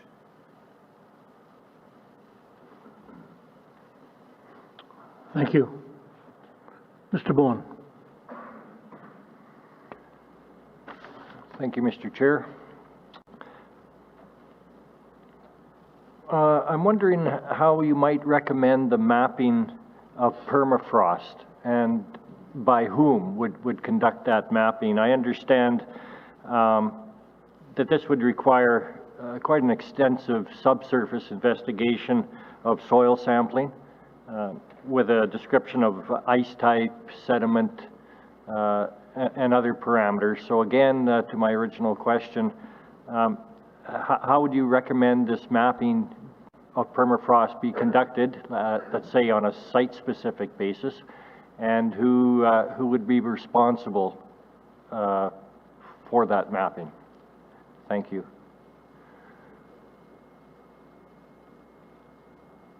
I'll jump in just quickly here. I'll let Jamie answer most of that question, but I think what is really interesting is that the occurrence of wetlands on the landscape is really driven in the Yukon by the presence of permafrost. And so by having a good detailed wall-to-wall wetland inventory available for the Yukon, you might actually facilitate going forward your ability to predict where permafrost in fact is occurring. And so I know that's kind of flipping this around in terms of starting with mapping permafrost, because I think there is a fairly good knowledge of where permafrost occurs. But I think if you have a highly detailed wetland inventory, that would in fact facilitate mapping out permafrost in the Yukon.